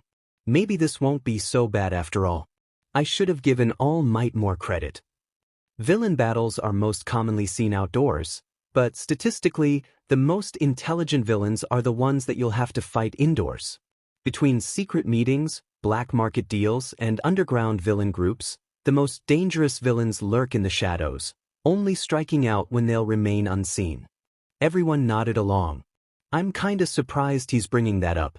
All Might focuses a lot on the public villains for the sake of keeping the peace, but with that secret fight that got him hurt, I guess he would know about that too."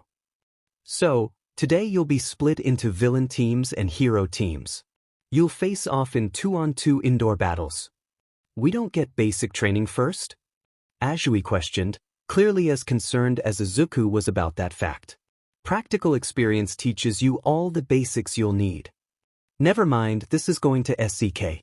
Most of us have never used our quirks against people before, and he's just going to throw us at each other and hope for the best? Even if UA has Recovery Girl, this seems incredibly reckless." "What determines victory?" Yaoyorozu questioned. "Can I just blast everyone away? Are you going to threaten to expel someone like Aizawa-sensei did?"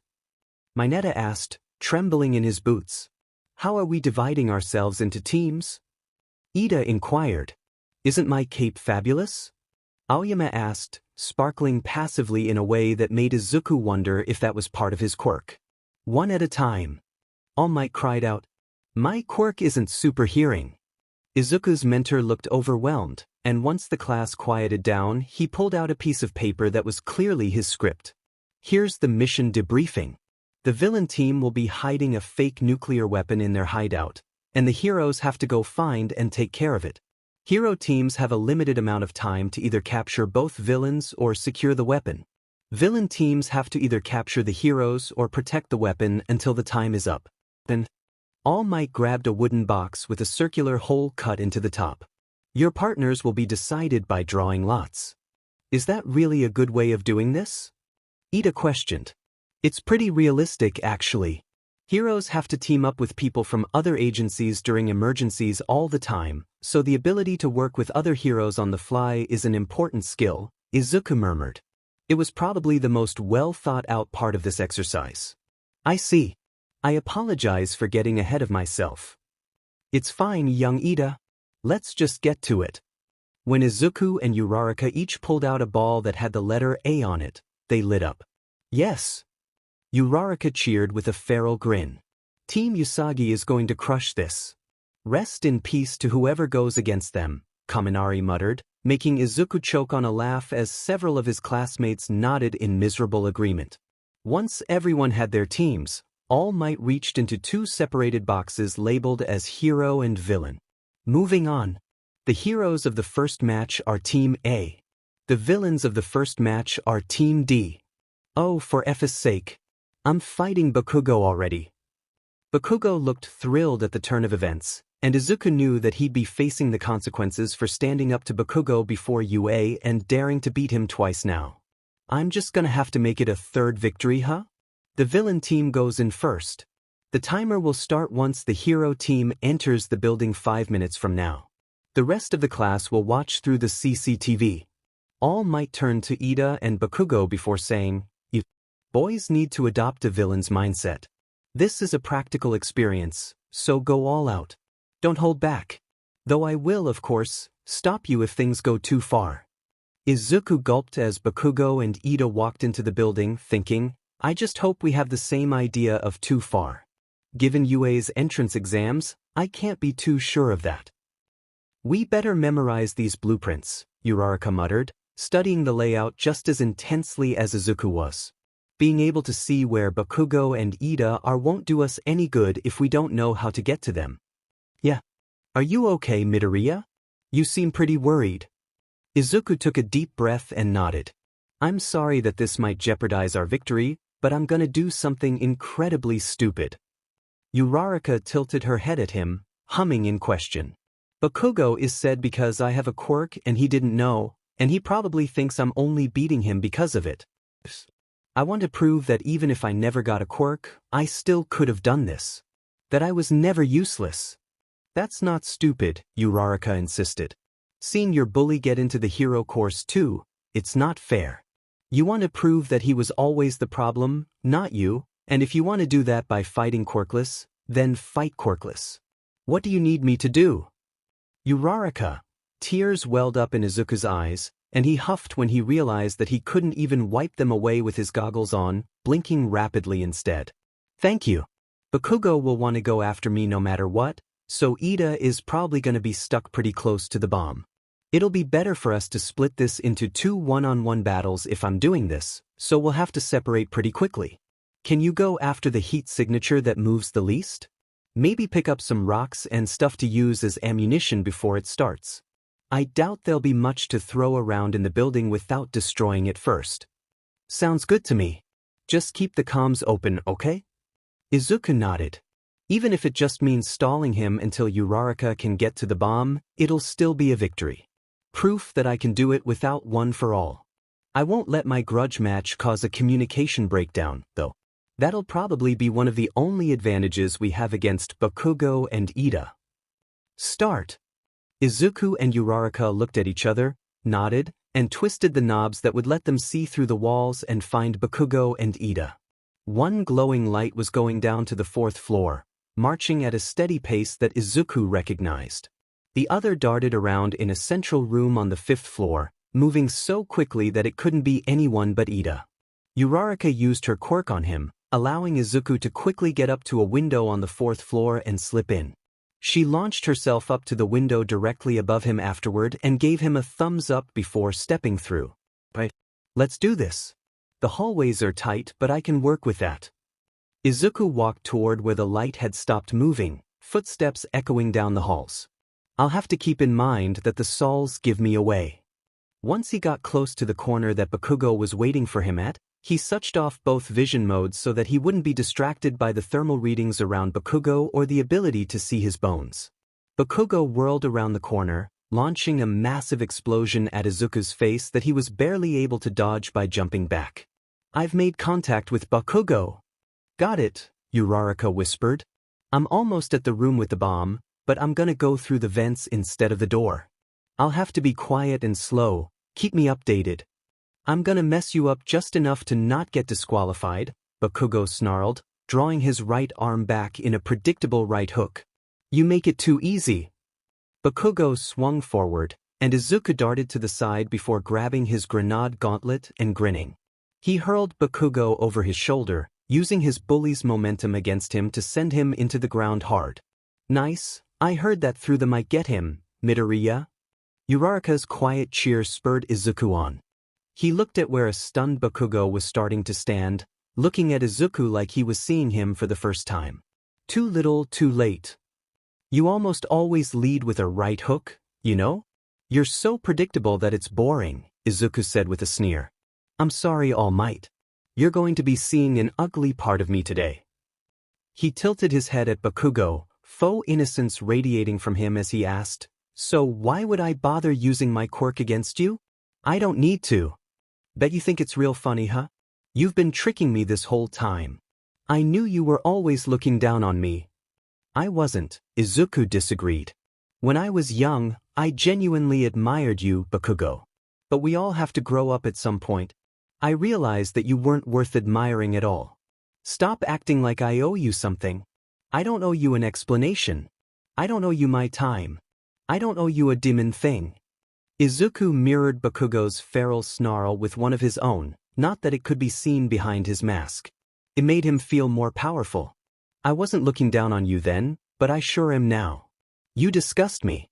I'm pretty sure I actually hate you, Bakugo. You piss me the F off. You've got some demon nerve, Deku. I'll wreck your sheet and get that explanation out of you, one way or another." Bakugo launched toward him again, and Izuku ducked low, pulling out the capture tape in an attempt to get this done and over with. The capture tape snagged on one of Bakugo's knee guards. For a split second, Izuku thought he might be able to wrap it around him, but Bakugo propelled his arms with explosions and went for another right hook.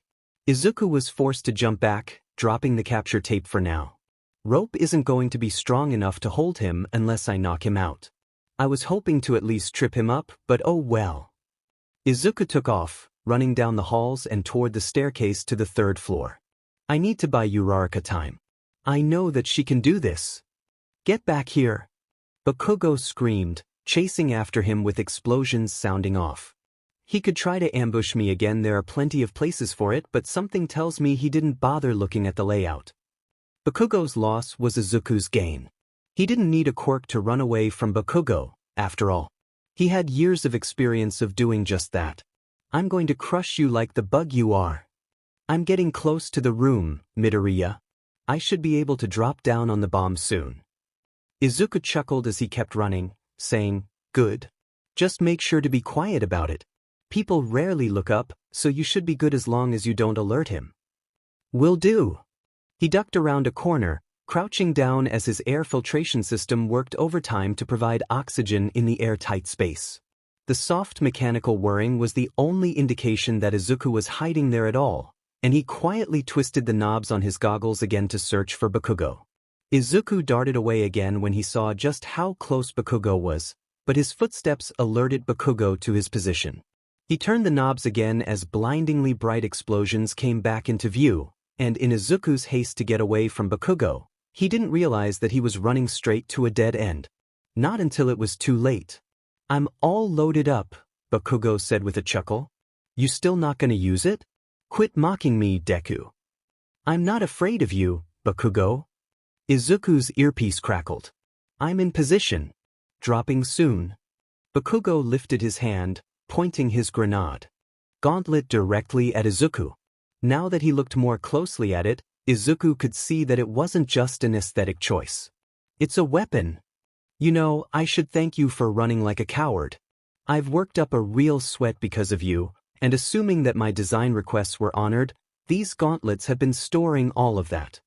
Bakugo rested his finger on the trigger, grinning as he said, "You'll have to use your quirk now." "Secured!" Uraraka cried out. The intercom beeped on, and Izuku watched as Bakugo's face contorted with rage. The hero, Bakugo, pulled the trigger. Team wins. Izuku's world exploded in hues of orange and red. 9 really is something, a middle-aged man mused. He glowed lavender, and all the other people in this dark realm glowed as well, though in different colors. I do not think that 8 knows him very well. Tashinori means well, truly, but the only woman in the group sighed. I'm worried. 9 doesn't know what he's up against. When he finds out. The kid's got spunk. He'll be fine. Besides, you all feel it too, right? A red, glowing man asked excitedly. He's reaching out to us. Perhaps it's because of his connection to me, but we'll be able to assist him more directly than the previous users, hummed a glowing green man. He reminds me of my brother in some ways. Before the power got to his head. I suppose that's to be expected. A young, glowing, blue man looked directly toward him, and Izuku felt a chill shoot up his spine. I look forward to seeing what you do, 9.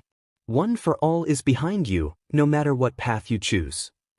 Izuku was disoriented when he woke up, the remnants of a distant dream lingering. His head was fuzzy and he fought back a groan of pain. What happened? The year's only just started and he's been permanently scarred. Why didn't you prevent this, All Might? You should have called the match way before letting it get this bad. I'm sorry, recovery girl. You don't need to apologize to me. That boy's completely exhausted. I could barely start healing the external damage before I had to stop. He's always going to have that burn on the side of his neck. Oh right. I guess Bakugo gave me another scar to add to my collection. I think that's lucky number 7. Honestly, I know that you gave him your power, but you can't let him indulge in personal grudges like that.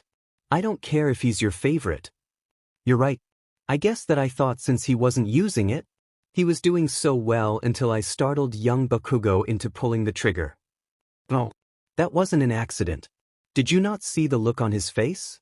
He wanted to hurt me just because he could. They shouldn't give children weapons that powerful, recovery girl muttered. Now go on, Shu. Midoriya needs to rest, and he won't do that with 2 people bickering over him. Alright, I'll get going then. Izuku closed his eyes, shaking slightly as recovery girl peeled back the curtain that surrounded his hospital bed. How are you feeling, Midoriya? I guess I couldn't fool someone as experienced with people as recovery girl is. He cracked his eyes open, huffing softly. Like Bakugo just tried to kill me, he rasped. Recovery girl sighed. I know that it was very scary, dearie, but I don't think he meant to. He was hopped up on adrenaline. All Might should have known better than to have you kids fighting each other so soon. They're just making excuses for him, Izuku thought as his heart panged. I thought Yue was gonna be different. It was obvious, wasn't it? So why are they pretending that they didn't see it? Izuku nodded numbly, knowing better than to try arguing against it. He would just have to go talk to the support department about getting some sort of Kevlar piece to cover his neck too. At least I know that the rest of my costume can withstand Bakugo's blasts. He was going to need that protection. His mother was horrified when she got back from work. Izuku, baby, what happened to you? Izuku could only wash so much of the soot off of him, and it was especially difficult when he needed to keep the bandage wrapped around his neck dry. He chuckled bitterly as he laid both bowls of miso soup out on the table, sitting down at his chair and fidgeting with his spoon. Bakugo happened. That does it, Inko growled as she dropped her purse on the counter. I'm putting a restraining order on him. Don't, he whispered. Izuku, it's not right. I know, but they think it was just a training accident. Yue is the best thing that ever happened to me. I have friends and hope for my future and… Izuku sniffled, dropping his spoon in his bowl as he rubbed at his eyes. I don't want them to choose Bakugo over me too. I don't want to give them that choice. You and I both know I was painted as the instigator at Aldra. I barely avoided a black mark as it is. Who do you think they'll believe? His mother got a pained look on her face, but she knew the answer to that question too. It was the only reason they'd never tried to do anything sooner. I hate the law sometimes. Izuku burst into startled laughter.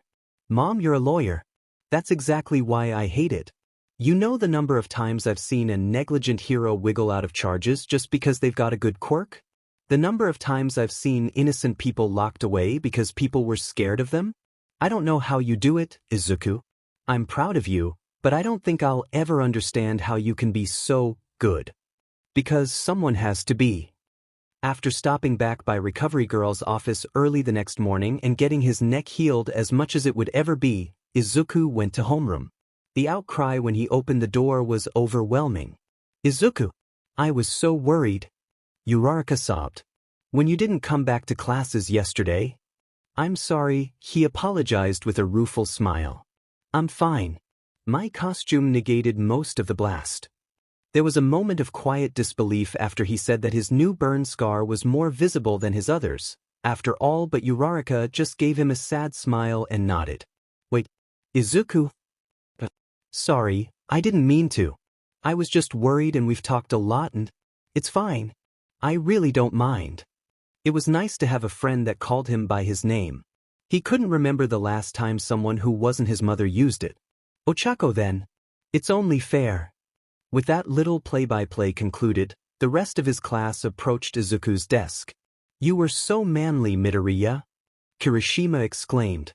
We had no clue what you were saying, but you were super intense. We were all pumped up after that first battle. I was impressed by your dodging skills, Ashido said with a grin. You move like a dancer. Did you take any classes? Nothing formal, Izuku answered with a shake of his head. Mom has a hard time making time for exercise, though, so we started doing routines together in the evenings. Why didn't you use your quirk yesterday, Karo? Bakugo perked up when he heard Ajui's question, glaring at Izuku like he was daring him to dodge the question. Izuku sighed. Fine. You get this much. Not much point in having a cover story that no one knows. My quirk manifested really late. I trained hard, planning to become a quirkless hero, and then I found out that I had a quirk the whole time that just had special activation conditions. It felt a bit cheap. I wasn't going to hold back during the entrance exam, but I guess that I just wanted to see if I could have done it. I wanted to reassure myself that I didn't need my quirk to become a hero. I think I would have always felt bad about using it if I didn't. The entire class minus Ochako, who already knew this, and Bakugo, who just looked said went dead silent, wide-eyed with shock. Kaminari was the one to break the silence. What? You're this crazy strong and got your quirk later than us. You are one who knows the darkness, Tokoyami observed. That you continue to embrace it despite your newfound light is admirable. Tokoyami's quirk popped out of him, looking at Izuku and saying, what Fumi means is that he thinks that it's cool that you're honoring where you started and what kind of hero you wanted to be. Quiet, dark shadow. Tokoyami grumbled. Ascension quirk? Those are so rare. I'll have to talk to Tokoyami and Dark Shadow later and ask them a few questions. The classroom door opened, and the few students who were standing scrambled to get to their desks before Aizawa walked in. Everyone was dead silent. Much better. Aizawa sat a stack of papers down on his desk. Good work with yesterday's battle training. I've looked over all of your grades and evaluations. Bakugo. Bakugo jolted upright. You're prohibited from using your gauntlets until you prove that you can use them safely. Yesterday's misfire could have had lethal consequences. Surprisingly, Bakugo conceded with a nod, sinking into his desk. He glanced nervously at the scar trailing up Izuku's neck. Are you uncomfortable when you're forced to see the aftermath of what you do to people, Bakugo? I hope so, Izuku thought spitefully. Midoriya. Why yes. Don't get so caught up in proving something that you neglect your advantages. You could have disabled Bakugo almost instantly and you know it. Izuku grimaced, but Aizawa wasn't wrong. Yes, sir. Now then, we've got some business to take care of during homeroom today. Sorry for the sudden announcement, but today you'll be choosing a class president. The entire class burst into excited chattering, raising their hands as they begged to be the one picked. Izuku wouldn't deny wanting the position for himself. Leading a group is exactly what I want to do with my agency. This would be good practice for that. Quiet down, everyone, Ida cried out. Leading the many is a heavy responsibility, and ambition does not equal capability. The class president must be trusted by all. I put forward the motion to host an election. The class murmured in assent, and Ida turned to Aizawa before asking, "Will you allow this, Aizawa-sensei?" "Do whatever you want. Just be quick about it." They did just that, and while Izuku contemplated nominating Yaoyorozu for a few moments, he wrote down his name in the end. It wouldn't have mattered either way. How the hell did Deku get 5 votes? It's decided then. Midoriya is your president and Yaoyorozu is your vice. Aizawa motioned for them to both come stand at the front, and Izuku smirked a little at the outrage on Bakugo's face. "I look forward to working with you, Midoriya." It was obvious that Yaoyorozu was a bit disappointed that she didn't get the role herself, but he was glad that she was being a good sport about it. "Me too. Do you want to sit with us at lunch so we can talk about how to split classroom duties?" "It would be my pleasure," Yaoyorozu said with a small smile. The morning's classes went by quickly, and before Izuku knew it, he was sitting at a lunch table with his ever-expanding group of friends. "Picking up more strays, Midoriya?" Shinso asked as he joined them all, chuckling at how off-guard Yaoyorozu was to be referred to like that. "I don't think I've ever spent time with so many people in my life. Name's Hitoshi Shinso. Welcome to the cult of Midoriya." "Shinso," Izuku hissed. "What did I say about scaring off friends with your humor?" Tokoyami, the other new addition to their group, only nodded at Shinso solemnly. "It is an honor to be considered for membership." Yaoyorozu snorted. When everyone turned to look at her, she covered her mouth, clearly embarrassed. "Sorry, it's just nice to see you all getting along. I was a bit worried about your position as president after yesterday's battle trial, but you've got a way of bringing people together, don't you?" "That's why I voted for him." "Well, that and the fact that I'm gonna get an actual costume now.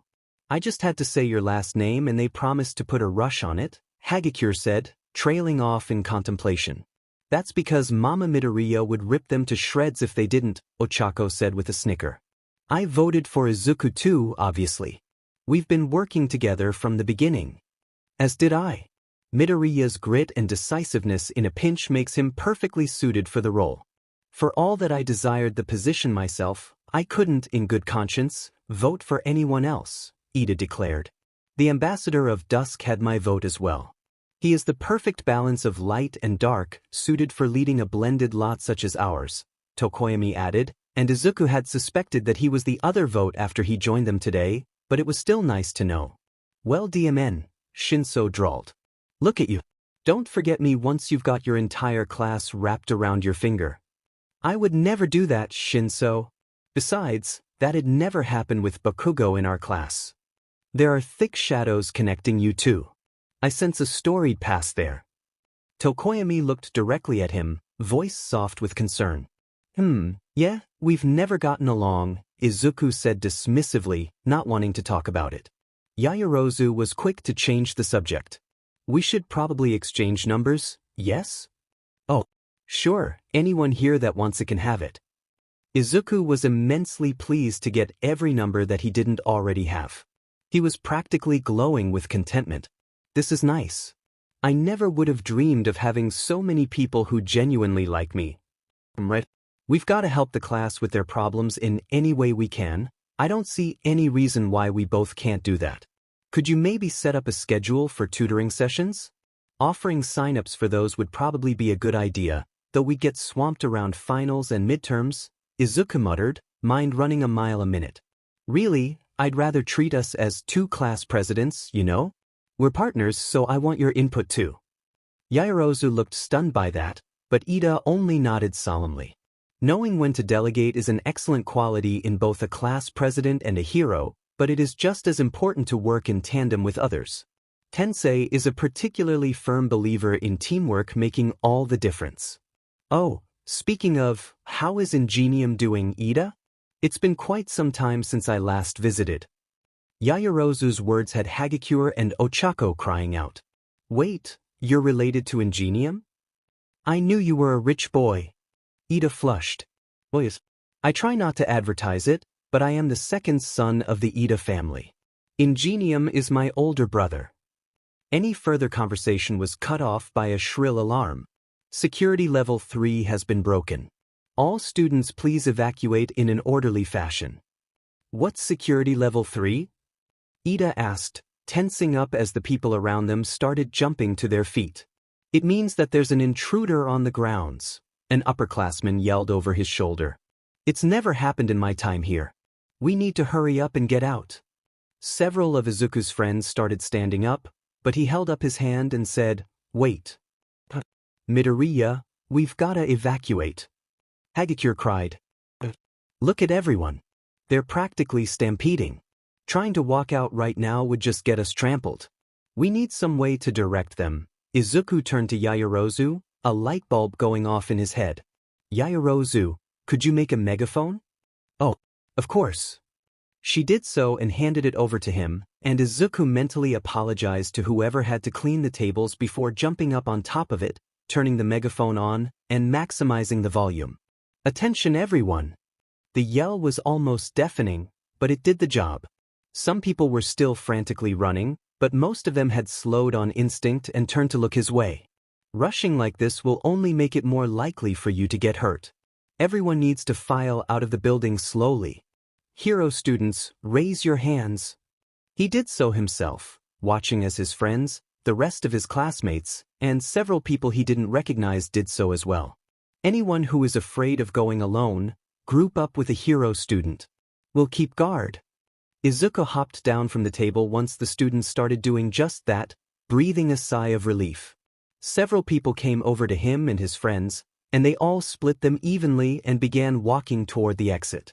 When Izuku glanced out the window and saw what the commotion was about, he groaned. He held the megaphone up to his mouth and said, It's just reporters, everyone. We're all safe.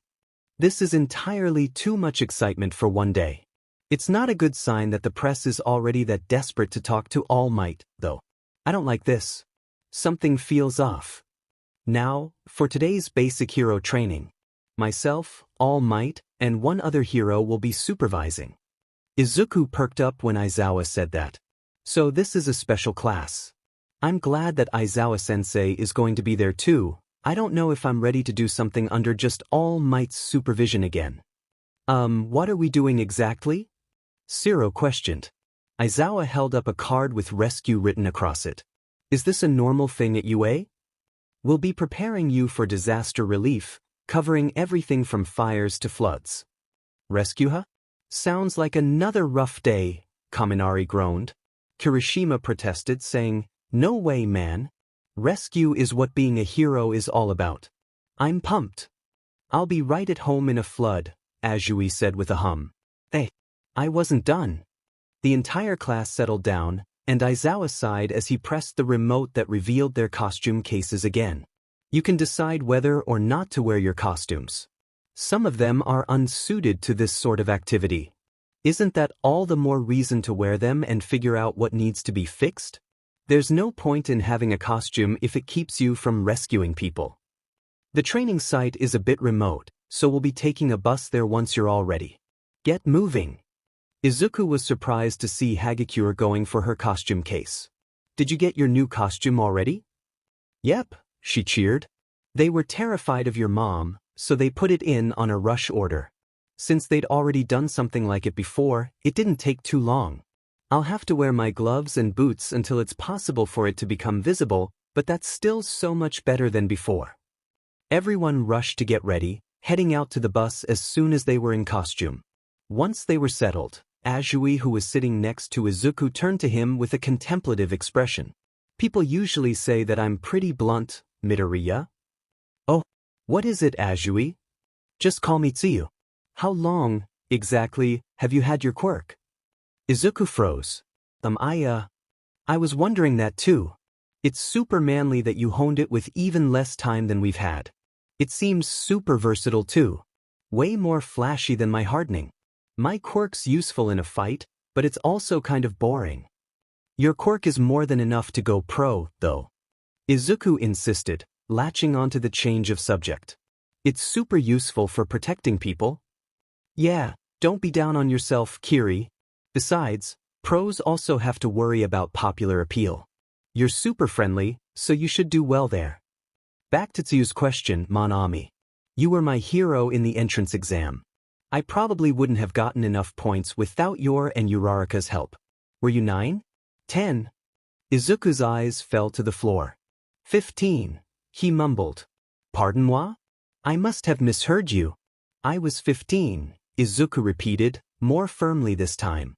I've only known about Accumulator for a few months. What? But dude, you literally got the top score on the entrance exam. How? Kaminari cried out. Izuku rubbed the back of his neck sheepishly, and his voice steadily rose with his nerves as he said, I've always loved analyzing quirks, so when I figured out that I had one, I found a quirk gym and started testing things out right away. Ochako was a huge help too. I could just stay in the zone while she directed me. I have to be really careful about my power output, so it's kinda hard to focus on so many things at once. I'm working on it. His classmates were staring at him in a blend of awe and horror. Izuku was mortified when even Aizawa turned back to look at him. Midoriya, we'll need to talk about that later. Why, sir? He squeaked. To Izuku's relief, the rest of the bus ride was far less eventful. Everyone fell back into casual conversations that he was happy to stay out of. Izuku had socialized more than enough for one day, and the entire class was excited when they arrived at the massive rescue facility. It almost looks like a theme park. There's the flood zone, landslide zone, conflagration zone, and so on. We cover every kind of disaster and accident that you can imagine. I planned out this entire facility myself. I call it the Unforeseen Simulation Joint. 13 gave the class a wave after their introduction. It's the space hero, 13. Ochako squeaked. They're such an amazing rescue hero. They've been my role model for as long as I can remember, and they even work in rural areas like where I grew up. Izuku had learned about Ochako's love for all things 13, all things space, really pretty shortly after the entrance exam, but he noticed several of their classmates seemed surprised by her excited rambling. Do you think Midori's rambling is contagious? Ashido asked, and Izuku hunched his shoulders in embarrassment as he focused on his teachers instead. 13, where's All Might? I thought that he was meeting us here. About that? 13 lifted 3 fingers as they said, he almost reached his limit during his morning commute. He's probably resting in the break room right now. Izuku sighed at that. Why am I not surprised? He's going to run himself into the ground. That man is the height of irrationality, Aizawa huffed. So be it. We'll just go on without him. Go ahead, 13. Yes. I do have a few points I'd like to make first. They turned to face the class more directly, and while it was impossible to see their facial expression, 13's tone made it clear that this was going to be a serious talk. As I'm sure that many of you are aware, my quirk is called Black Hole. It can SCK in and tear apart anything. Ochako nodded vigorously as Izuku said, yeah, you've used it to save all sorts of people in disasters by getting rid of rubble. Indeed. However, my power could also easily kill. I've no doubt that there are some among you with similar abilities. Izuku couldn't help letting his eyes flick over to Bakugo when 13 said that. In our superpowered society, the use of quirks is heavily restricted and monitored. Tell that to Aldra. It may seem like our system is a stable one, but we must never forget that it only takes one wrong move with an uncontrollable quirk for people to die. Aizawa's physical test helped you learn about your potential. All Might's battle training taught you how dangerous your quirks can be to others. This class is focused on teaching you how to save lives. Your powers are not meant to hurt others. I hope that you leave here today with a better understanding of what heroes do, help people. This is what it's all about. I hope we have more classes like this one. Thank you for listening. 13 said with a bow. Great, first off, Aizawa started, pausing halfway through his sentence before turning around to look at something. Izuku followed his line of sight, squinting until he made out a small, black hole that was slowly expanding outward. A hand reached out of it. Huddle up and don't move. Aizawa shouted. Izuku let one for all flare to life, green lightning flickering around him as he fastened his mask to his face and pulled his goggles down. I can't risk becoming a sitting duck. I need to be ready to move in an instant. His classmates took in his tense form and readied themselves as well. Izuku was proud of them. 13. Protect the students. Aizawa pulled his goggles down as more people stumbled out of the portal. Do not engage them, he barked at the class. These are real villains. 13. And Eraserhead, was it? The portal asked in a tone that somehow felt both sinister and curious. According to the staff schedule I obtained the other day, All Might is supposed to be here. Izuku felt like his heart was in his throat, practically choking him with a sudden, horrified understanding. It's already happening. Of course, that whole incident yesterday was this scum's doing. A villain covered in hands started talking. Where is he? We've come all this way and brought such a large party. All Might, the symbol of peace, is he here? We're already being targeted because of All Might. I wonder, would some dead kids bring him running?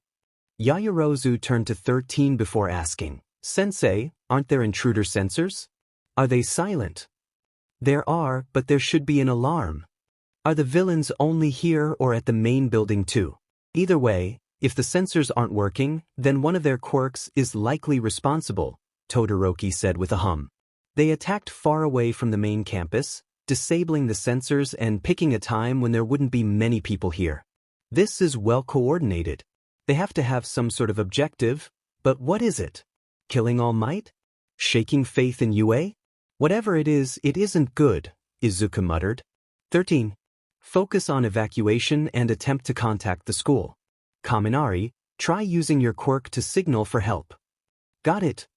Aizawa's capture weapon raised alongside his hair, and just before he hopped over the railing, Izuku cried out, Sensei, wait. You can't fight them all alone. Erasure is best suited to ambush tactics, and with that many, you can't even erase all of their quirks. Fighting that many people at once is a death sentence. It'll be all right, Midoriya. No good hero is a one-trick pony. 13. I'm trusting them to you. Izuku watched Aizawa leap into the fray, awed by him using the villain's numbers against them to sow confusion as he erased specific quirks and threw them at one another with his capture weapon. So this is what it means to be a pro. I guess Aizawa-sensei can handle himself, but he'll still get worn down eventually. We need to get backup. Fast. He joined 13 and his classmates, pointedly lingering at the back of the group while they made their way to the exit.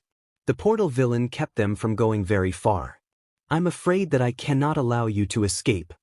Everyone froze, and the portal villain chuckled before saying, Greetings. We are the League of Villains, and I am known as Kurojari. Forgive our audacity, but we have come here today to end the life of All Might, the symbol of peace. I had a feeling, if they planned this out so carefully, then they probably have a way to do it too. Anyone who studies his patterns can tell that All Might has been becoming less active. Do they just assume he's weakening because of that, or do they know something more? We were under the impression that he would be present today, but it would appear that there was a change of schedule. No matter. My role in this remains unchanged. Black swirls began to surround them all, but Kirishima and Bakugo jumped forward before he could teleport them away, attacking the metal collar around Kurojari's throat. We'll end you before you get the chance. Bakugo snarled. Kirishima hardened his arms further, grin full of sharp teeth on full display as he said, Bet you didn't see that coming. My, that was quite close. I ought to give you more credit. Students though you may be, you are the best of the best. Izuku gulped as Kurojari reevaluated them all. Why would you rush in like that? You have to be careful in situations like this. No. Both of you, get back. 13 screamed. It was too late. Almost everyone was swathed in black and scattered throughout the USJ, and Izuku could only hope that everyone would hold out until help arrived. When Izuku blinked out of the portal, he found himself several feet above the water in the flood zone. He grimaced behind his mask, grateful that it was airtight as he hit the water hard. One hell of a field test for the rebreather function, but it'll buy me some extra time either way. The water in the flood zone was murky and dark. Izuku could only see a few feet in front of him. He reached up to his goggles and turned on his thermal vision as he slowly sank, looking around him before attempting to swim to the surface. It was slow going. At least my goggles were waterproofed properly. "There you are," a shark villain called out with a fanged grin, though the voice was distorted by the water. I should have considered that. Sharks are cold-blooded, and there are probably a few other people here who won't register at a different temperature from the water itself. A gaping maw opened, stretching so wide that Izuku worried he might be swallowed whole. "It's nothing personal, kid, but it's time to say goodbye." Izuku tried to JRK away, but he wasn't used to moving underwater. He was slow, too slow, and the only thing that kept him from losing a chunk of flesh was Tsuyu rushing in out of nowhere and kicking the shark villain in the jaw. She held Mineta under one arm and shot her tongue out to grab him before swimming upward, surfacing next to a boat that she quickly set Izuku down on top of. Mineta was thrown up shortly afterward, and then Tsuyu climbed up the side to join them. "Thanks for the save, Tsi." Note to self, take off the iron soles before getting in the water. "No problem, Midoriya. But we seem to be in a bit of trouble here." "Yeah," he sighed, looking out over the water to see several thermal readings heading toward the surface. He flipped the setting off, knowing that they'd see anyone trying to attack them from up here either way. They knew our schedule, and that means that they probably caused the media rush yesterday as a distraction. But they don't know everything. We can work with that. "Why? Besides, there's no way they can kill All Might, right?" Mineta stammered. "They wouldn't attack us if they didn't have a way," Tsuyu said. Bluntly. She turned to Izuku before asking, "What do you mean they don't know everything?" "They sent you to the flood zone, Tsuyu. The villains have our schedule and we're divided to fight in regions that they excel in, but if they knew about our quirks, then they would have sent you to the conflagration zone. We have to exploit the fact that they don't know what we can do." Izuku looked over at where several heads were peeking out of the water, jerking his head in that direction. "They're not trying to climb on the boat, see? They're being cautious. It's a shame that we can't count on them underestimating us, but I think I have an idea." "I see," Tsuyu croaked. "Then I'll explain my quirk. I can jump really high, stick to walls, and my tongue can stretch to a maximum of 20 meters. That's not a frog thing, but one of my grandparents had a chameleon quirk and the mutation stuck. I can also spit up my stomach and secrete a mild poison, but it's more of an irritant than anything else." "Whoa, that's super versatile," Izuku murmured, mind racing with the possibilities. "Analyze later. Focus now. I'm still learning a lot of the ins and outs of my quirk, but right now I take in ambient energy, store it, and can use it later. It seems to act as a general enhancer that makes me faster and stronger than a baseline human." They both turned to Mineta. He pulled one of the ball off of his head and stuck it to a wall. "It's really sticky. If I'm feeling good, then it can stay up there all day, but the time varies. A new one grows out to replace the old one, but if I pull too many too fast, then I'll start bleeding. They also bounce off my own body without sticking to me. Itchim. That could be useful in a lot of scenarios, but in this situation, it's not going to be especially helpful. It's all right. Tsuyu and I should be able to do this either way." Suddenly, a massive wave rocked the ship, making all three of them stumble. "I'm getting bored over here. Let's finish this." He split the boat straight in two, Karo. Mineta panicked, flailing as he threw several purple orbs into the water. The villain's cautiousness around them and refusal to touch them only proved Izuku's theory. "Tsuyu, climb to the top of the boat with Mineta, please. How close to the shore will you be able to jump if you only carry him?" "Pretty close. But what will you do, Midoriya?" He turned back to face them, a savage grin hidden beneath his mask. "I'm going to bluff. I want you two to go while I'm keeping them distracted. I'll jump after you right after." Tsuyu started climbing up the tallest part of the boat while hauling Mineta up with her, looking down at Izuku with a worried expression. "It's all right. I've got this." He let one for all flare to life, chuckling as the villains in the water balked at the green lightning surrounding him. "You guys didn't think this through, did you?" he shouted. "What kind of morons send someone with an electricity quirk to a water zone?" The villains burst into a cacophony of terrified yelling. "OF dash! Sheet, get away! Get out of the water!" Tsuyu used their distraction to leap away, and Izuku looked down on all of the villains as the boat sank closer and closer to the water. Most of them were already swimming toward the edges of the water, but a few stubborn villains still lingered by the boat. You know, I don't want to kill anybody, but I'm pretty sure that they'd class this as self-defense. Wanna find out? Izuku kept his voice eerily light, hating every second of it. I don't like saying stuff like this, but it's better than actually hurting them. Thankfully, his intimidation tactic worked. As soon as the remaining villains were too far away to threaten him, Izuku launched himself over the water. He got about halfway across the zone before he hit the water.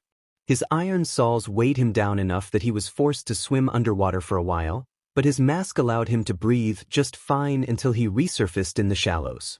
He rejoined Tsuyu and Mineta at the edge of the water with a relieved sigh. Good job, Karo. Acting like you had an electricity quirk was smart. Thanks, Izuku said sheepishly. A totally dependable class president. Mineta sobbed. You saved us. It's no big deal, really. What should we do now, Midoriya? Tsuyu questioned. Right? For now, our first priority is getting help. We should follow the shoreline to the exit and avoid the plaza altogether, if at all possible. Tsuyu nodded. That sounds like a plan. It looks like Aizawa-sensei is drawing most of them to the plaza. There are too many of them, Izuku murmured. He's more than holding his own out there, but it's still too much for him to handle alone. He knew that and jumped in to protect us anyway. Surprisingly, Mineta seemed to pick up on his tone. What? Midoriya, don't tell me that you're gonna? I'm not saying that we should dive right into the fight.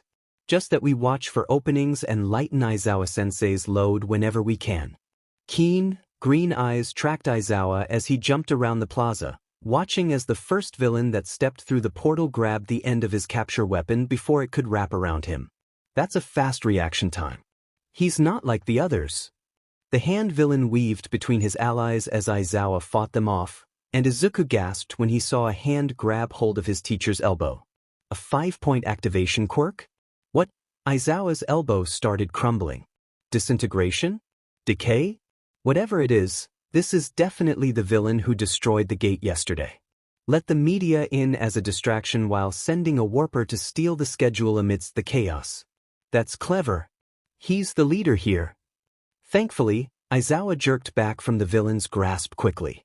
His elbow continued taking damage without direct contact, but once his hair raised as he cancelled the villain's quirk, it stopped. Izuku made the mistake of assuming that things would be okay. Aizawa wouldn't make the same mistake again. He'd find a way to avoid the hand villains, well, hands, right? Then a behemoth with an exposed brain and a gaping beak with jagged, rock-like teeth rushed over to Aizawa in an instant, slamming him down and pinning him to the ground. The hand villain's delighted voice was loud enough to carry over to them. Meet the anti-symbol of peace. This is the bioengineered Nomu.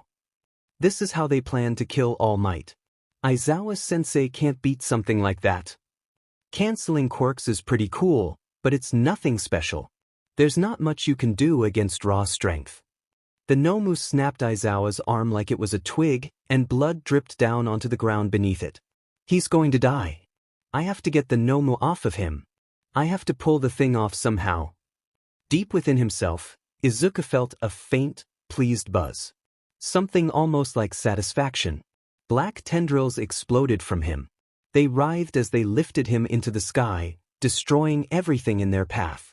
Izuku gritted his teeth in pain, choking at the overwhelming, burning sensation as the tendrils dragged him toward the plaza. Despite all of this, only one thing was running through Izuku's mind. Protect him. I have to protect him. Calm down, 9. Wield the quirk. Don't let it wield you. Izuku's eyes widened as a vaguely familiar red, glowing man spoke to him. You may not have been born with a quirk, but you were born with certain secondary traits. You're capable of controlling this, 9, I know you are. Turn the valve.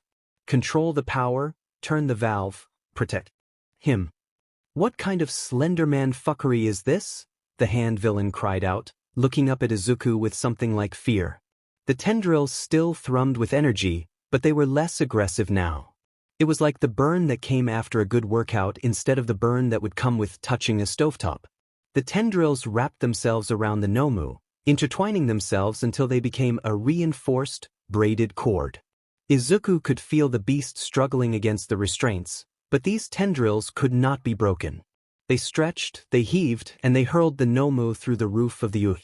Far, far away from the people he cared about. He would not let this creature threaten them. Stay with me, kid. Don't lose yourself to this. There's still a threat here. Izuku heeded the glowing man's advice, taking a few deep breaths before lowering himself to the ground and patting the tendrils affectionately. He planted himself between the hand villain and Aizawa, the green lightning of One for All sparking up alongside his tendrils in an unholy dance of light and shadows. You will not touch him, Izuku declared. Leave. Why? How interesting, the villain hummed, sizing Izuku up. You must be a hidden boss. No wonder All Might didn't show up for this level. Kurogiri suddenly appeared by the hand villain's side. Tamura Shigaraki. Glowing, yellow eyes blinked as they took in the scene. What on earth? Kurogiri, is 13 dead?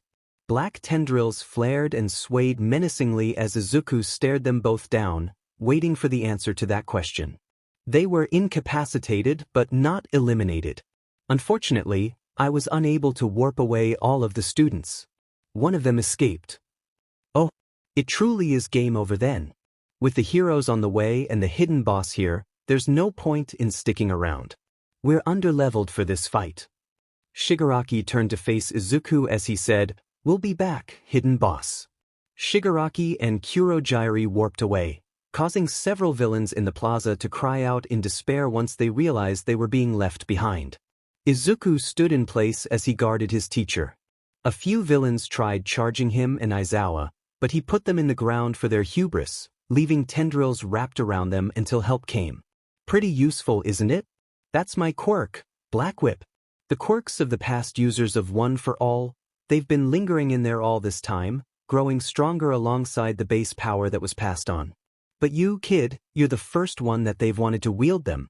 Black WHP is great for capture and mid-air maneuvers, but it's influenced by your emotions.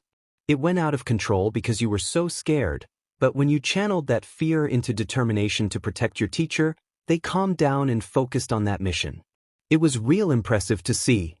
I see, Izuku murmured. Midoriya. Izuku turned to face his teacher with a tilted head. Aizawa sighed, gritting his teeth as he started to stand. We are discussing your quirk after this. Izuku nodded before paling when he realized something. Wait, can Aizawa-sensei hear the red, glowing man or? Don't panic, kid. The only one who can hear me is you. One for All's secret is still safe. And my name is Daigoro Banjo, though you can also call me 5. The fifth wielder of One for All. Exactly that. You're smart as a WHP, 9. I'm almost out of time, but know that you aren't alone. All the vestiges are with you, and in time, 5 more quirks that are buried within One for All will be with you too. It's a lot to, but if anyone can do it, then it's you, kid. Work hard. Banjo began fading from existence, giving Izuku a reassuring grin, a thumbs up, and a pat on the head that felt more like a whisper of wind than any real touch. I was not warned that One for All came with friendly ghosts. The feeling of mirth within Izuku was most definitely not his own, and that would be a strange sensation to get used to. Definitely need to talk to Tokoyami and Dark Shadow eventually. One for All seems to be a sentient quirk too. Or is it called something different when a quirk stores consciences? I doubt there's a category for that. Tokoyami would still be good to speak to. He's someone who has experience with someone else knowing his every thought and with feeling emotions that aren't his own. I'll just have to be careful about how I bring it up. Tsu and Mineta cautiously approached Izuku and Aizawa, the former asking, Is there anything we can do to help, Karo? Izuku shook his head. Aizawa-sensei needs medical attention, but all my first aid supplies got soaked in the flood zone. We can't risk an infection by treating anything with contaminated supplies. I'm right here, Midoriya, Aizawa huffed. A broken arm isn't that bad in the grand scheme of things. I can still walk. Let's just get you kids back to the entrance. Said entrance was suddenly blown wide open. All Might burst through the door, kicking up walls of dust with his speed. Once the air cleared, Izuku could see that his idol's teeth were gritted in an unnatural grimace that sent a chill up his spine. Fear not. I'm here. All Might's expression morphed into one of confusion as he looked at Izuku, who currently had several terrified villains wrapped up with Black Whip, though he rushed over to them anyway. Aizawa, what's? You're late, Aizawa spat. And because of that, these kids had to fight for their lives. Some still may be. We've got the plaza, you go check the other zones. Are others coming? Yes, of course, All Might said, guilt written all over his face. His gaze lingered on Izuku for a moment before he shook it off. The rest of the staff is on the way. I'll go make sure all the kids are all right. Izuku watched his mentor take off before beginning to head toward the entrance, holding the villains he'd captured off the ground so that they didn't get injured by him dragging them along. Not like these guys are any kind of threat anyway. Ochako, Ashido, and Siro were crying at the entrance once they got there, clearly relieved that everything was over. Sadu was sitting down heavily as he took deep breaths in and out. Izuku hissed when he saw how the whole back of 13th's suit had been obliterated. Shigaraki was never over here, so how? Kurogyri must have used their own quirk against them.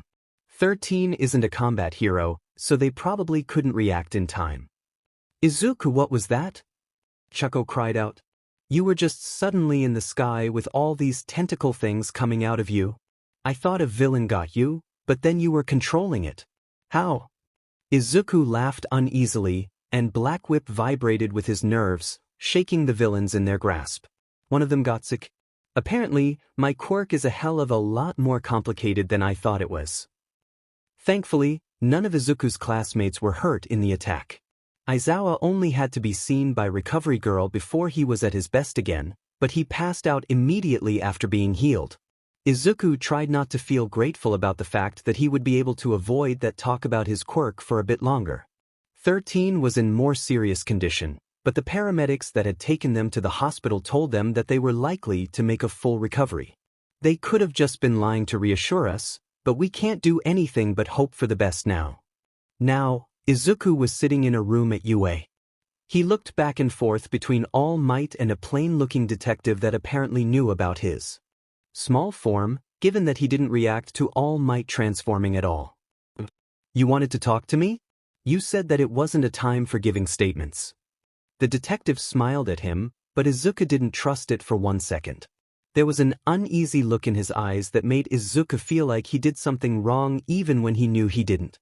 And this isn't quite that. My name is Naomasa Tsukachi, and my quirk is Lie Detector. Tsukachi didn't explain any more than that, but he didn't need to. I wonder how, exactly, it works, but he's probably keeping that a secret for a reason.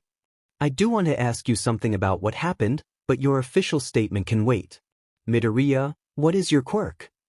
Izuku tensed slightly, cursing himself for the instinctive reaction. It's registered as Accumulator, an energy-based emitter quirk. Oh, I'm sorry, young Midoriya. Naomasa is one of my closest friends. He knows about One for All in addition to this form. You don't have to hide it. A little heads up would have been nice. How many people know?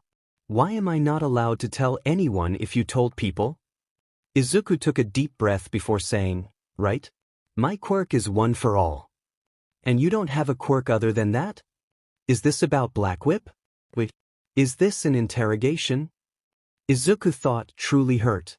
All Might had rushed him off into a room to talk about this immediately, and while Izuku wouldn't have minded explaining, the fact that he brought someone to make sure that he didn't lie stung.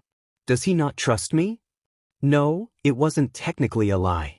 Black Whip was a part of One for All, so while it was its own quirk before, it was under the same umbrella now. Then, my boy, what was that power at the USJ? A part of One for All. I saw Aizawa-sensei get hurt by that Nomu and could only think he's going to die, and I have to protect him. Then those tendrils were everywhere. I guess it adapted to what I needed. He didn't miss the way that both Tsukachi and All Might relaxed at that, the latter practically slumping over in relief. Something is going on here. What are they not telling me? Tsukachi smiled at him before saying, Thank you, Midoriya. You should probably get home now. Classes are canceled tomorrow while we run a thorough sweep of the school and help them implement security measures, so get some rest. You did well today. So then why were you treating me like a criminal? Izuku breathed a silent sigh of relief when Aizawa walked into their next homeroom completely unharmed. Morning. It's good to see that you all stuck to the course, Aizawa said in an unusually gentle tone. I didn't even consider that someone might. We did face villains unusually early though. We haven't even really learned anything yet. Glad to see you doing well, Aizawa-sensei. Ida cried out, and the rest of the class echoed the sentiment. It wasn't anything serious. What is serious, however, is the fact that UA's sports festival is nearly upon us. We're still having that. Isn't that a bad idea after the villain attack? Mineta cried out. Most of Izuku's classmates seemed too excited to care, but Izuku did notice that Kuda and Ojiro also seemed nervous. It's necessary. Suddenly canceling would create unease, and it's better to show that UA's crisis management protocols are sound. That's the thought behind it, anyway. However, it's not just business as usual. There'll be 5 times the police presence in comparison to past years, and heroes will be on high alert throughout. Aizawa sighed before looking over them all. Besides, the sports festival is important to your careers. It's one of the biggest opportunities you'll get. It's not something that can be cancelled over a few villains. Yaoyorozu raised her hand before saying, the nation's top heroes will all be watching, correct? They'll all be there as scouts.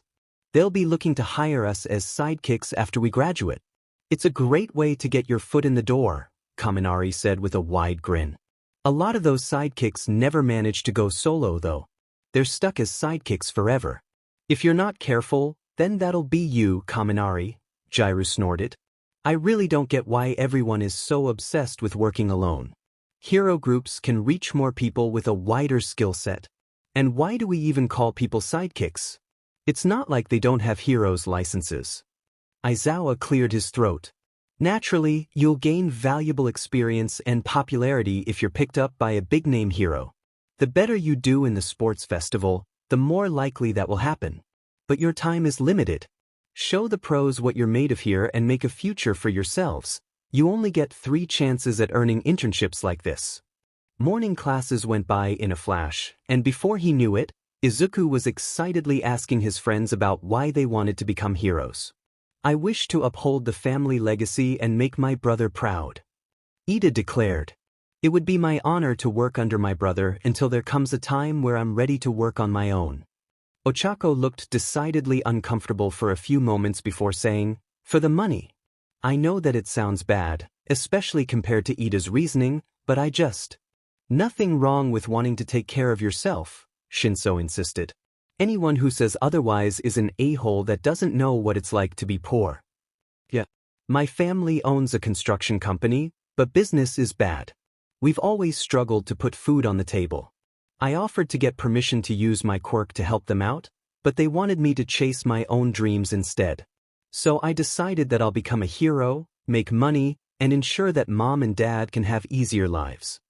I would argue that is an incredibly noble reason, Uraraka, Yaoyorozu said with a smile. In comparison, my own seems quite selfish. My future has been laid out for me since the day I was born. I was always meant to be the heiress of the family company, marry well, and have children. I wanted a chance to do something more than that. Heroism was the only thing noble enough for my family to even consider, so I leapt at the chance. It's not selfish to want a better life, Yaoyorozu.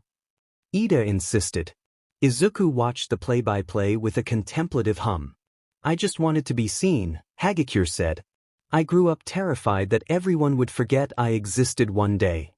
I wished to comfort my fellow beings of darkness, proving to them that they have a place in our world too, Tokoyami declared. Quirk discrimination. My reasons for wanting to join the hero course are basically the same, Shinso said, and he and Tokoyami nodded in solidarity. Izuku's friends all turned to look at him, and he realized with a start that he hadn't answered his own question. Quirkless people were not seen as human. UA was the only high school that I applied to. It was the only one that I could apply to. Teachers, doctors, police officers, if they heard the word quirkless, then they just looked away. No matter what happened. It felt like people were just waiting for me to die my entire life. Izuku, Ochako whispered. She had tears welling up in her eyes. I want to prove them wrong. To prove that the quirk someone is born with or without doesn't dictate what they can or can't do in life. Most importantly, I want to create change. Heroism is the only path that lets me do all of those things. Damn, you've already got the public speaking thing down, huh? Shinso muttered. Izuku went to respond, but a booming voice calling his name interrupted them. He turned to All Might with wide eyes. Didn't he want to be discreet? Everyone in the cafeteria is looking at us. Hey kid, could we talk for a second? Thinking on his feet, Izuku said, Oh, Aizawa-sensei did say that he wanted to talk about that new ability. Sure. Sorry guys, gotta go. He waved to his friends as he trotted off after All Might, breathing a sigh of relief once they were in the staff break room. All Might reverted to his smaller form, giving Izuku an odd look. What was that about, young Midoriya? We're supposed to keep one for all a secret, right? A link between you and me would be suspicious. I guess I could mention the sludge villain incident if anyone asks, but it'd still be better to keep anyone from asking at all, he muttered. Such a worrier. One for all looks quite different for you than it does for me, so I don't think you have to be so careful about that. Especially now that you have those, what are you calling them? Abyssal WHPS. Tokoyami had mentioned that they looked like something belonging to an eldritch horror, and Izuku hadn't wanted to risk someone digging deep enough in the quirk registry to find Blackwhip. He was going to have to keep track of a list of fake quirk names at this rate. Right those? That's not what we're here to talk about though. I wanted to talk with you about the sports festival. Izuku blinked, looking up to All Might with a tilted head. Ever since I passed my power on to you, I've felt my time grow shorter and shorter. I only have about an hour and a half of my hero form left now. My time as the symbol of peace is quickly coming to an end, and there are those with villainous intent that have started to realize that. Yeah. Shigaraki outright promised he'd be back, and I doubt that he's the only one who'll want to take advantage of the chaos. I granted you my power so that you could succeed me. All Might clenched his fist, and when he looked at Izuku, it almost felt like he was seeing someone else entirely. The sports festival is an event that the whole country will be watching, so that means one thing for us. You, the next All Might, the fledgling symbol of peace. I need you to tell the world, I am here. This is a great chance to gain mass appeal for yourself. I don't know, Izuku mumbled, nervously wringing his hands. I want to get a good internship, of course, but I'm not sure it's wise to bring too much attention to myself. He already had one villain that had promised to see him again. Izuku didn't want to make himself more of a target. Not this early. I was gonna help the others stand out, actually. All Might chuckled, shaking his head. There's no one more dedicated to the world of nonsense than you, kid. The difference between those who aim for the top and those who don't. That matters in a big way once you make your debuts. I can understand how you're feeling. I won't try to force you, but don't forget what drove you while you were cleaning up the beach.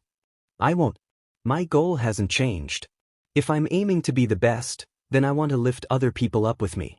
I refuse to shove others down to get to the top. I refuse to be like Bakugo. Izuku only rested his hand on the burned, left side of his neck and nodded. At the end of the school day, Izuku stood up with a sigh, preparing to go talk with Aizawa about his quirk. Ochako was standing stock still by the edge of the classroom, and when he looked past her, he saw a giant crowd loitering outside of one's door. How did I not hear them? I need to get out of my head. What's going on? Ochako asked, tilting her head. Can we help you guys? TC, isn't it obvious, Roundface? They're scoping out the competition. We're the class that survived a villain attack. Makes sense that they'd want to look before the sports festival. Bakugo shoved his way past them all, sneering at the crowd as he said, Not that there's any point. Move aside, cannon fodder. Man, you really are as much of an a-hole as I've heard, Shinsu's familiar voice called out. Izuku snorted when he saw his friend's wild, purple hair peeking out above the crowd as he made his way to the front of the group.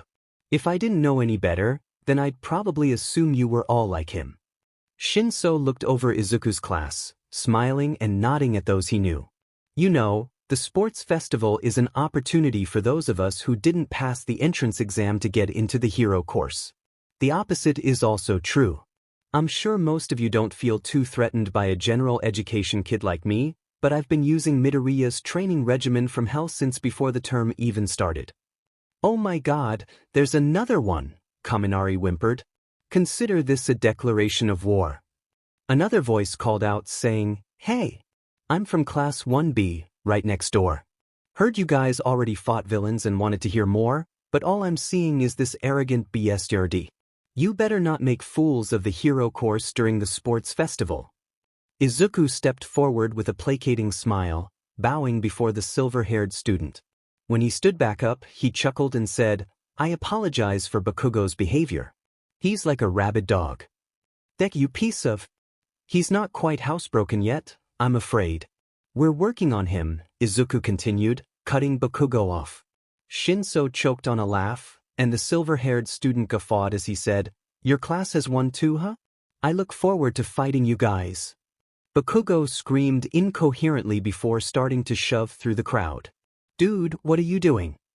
You're gonna have a whole mob of haters at this point. Izuku watched as Bakugo turned back to Kirishima, simply saying, I don't give a shit. I'm heading for the top. Why should I care what anyone else thinks?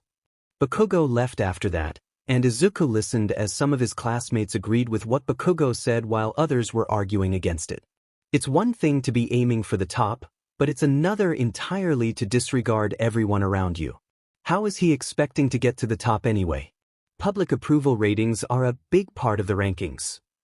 Shaking his head slightly, Izuku looked out over the crowd as he said, I look forward to competing with you all. Let's all do our best, yeah? The vast majority of the students seemed appeased by that, a few even thanking Izuku for what he did in the cafeteria. He apologized to them all when he had to leave, telling them that he had a meeting with his homeroom teacher in a few minutes. Thankfully, they parted to let him and the rest of his class through, and Izuku made it to the teacher's lounge just in time. Aizawa-sensei? He asked, peeking his head in sheepishly. The voice he heard wasn't who he expected it to be. Hey there, listener. You looking for show? I didn't realize that Aizawa-sensei and Mike-sensei were friends. Izuku nodded. Vichamin. He wanted to talk about my quirk. Yeah, I remember him mentioning that. I hear we have you to thank for Sho being as uninjured as he was after the USJ. Present Mike walked over toward the door, resting his hand on Izuku's head as he lightly ruffled his hair. You were super brave, Midoriya. But it was a fluke, really. And it's not like I kept him from being hurt at all. You've only been a student here for a few days, Present Mike chided. No one expects you to be perfect. You're doing well. You've just got to keep at it. Izuku nodded, mumbling, I'll do my best. I know you will, listener. Sho went to make coffee, but he'll be back. In a minute. You can sit down if you want to, I was about to head out anyway. Once Present Mike had gone back to pick up his papers and left the teacher's lounge with a wave, Izuku did just that, sitting down on the couch and texting his mom to let her know he'd be home late today. Oh good, you're already here. Izuku jolted when Aizawa's voice called out from the doorway, flushing with embarrassment at the obvious reaction. Now, I read your file once you were put into my class, but when I saw that your entry in the Quirk registry was updated, I assumed it was a more technical detail. Clearly, that was a mistake. Shoulders hunched up to his ears, Izuku asked, That's not a problem, is it? No. It just means that we have to do things a bit differently with you.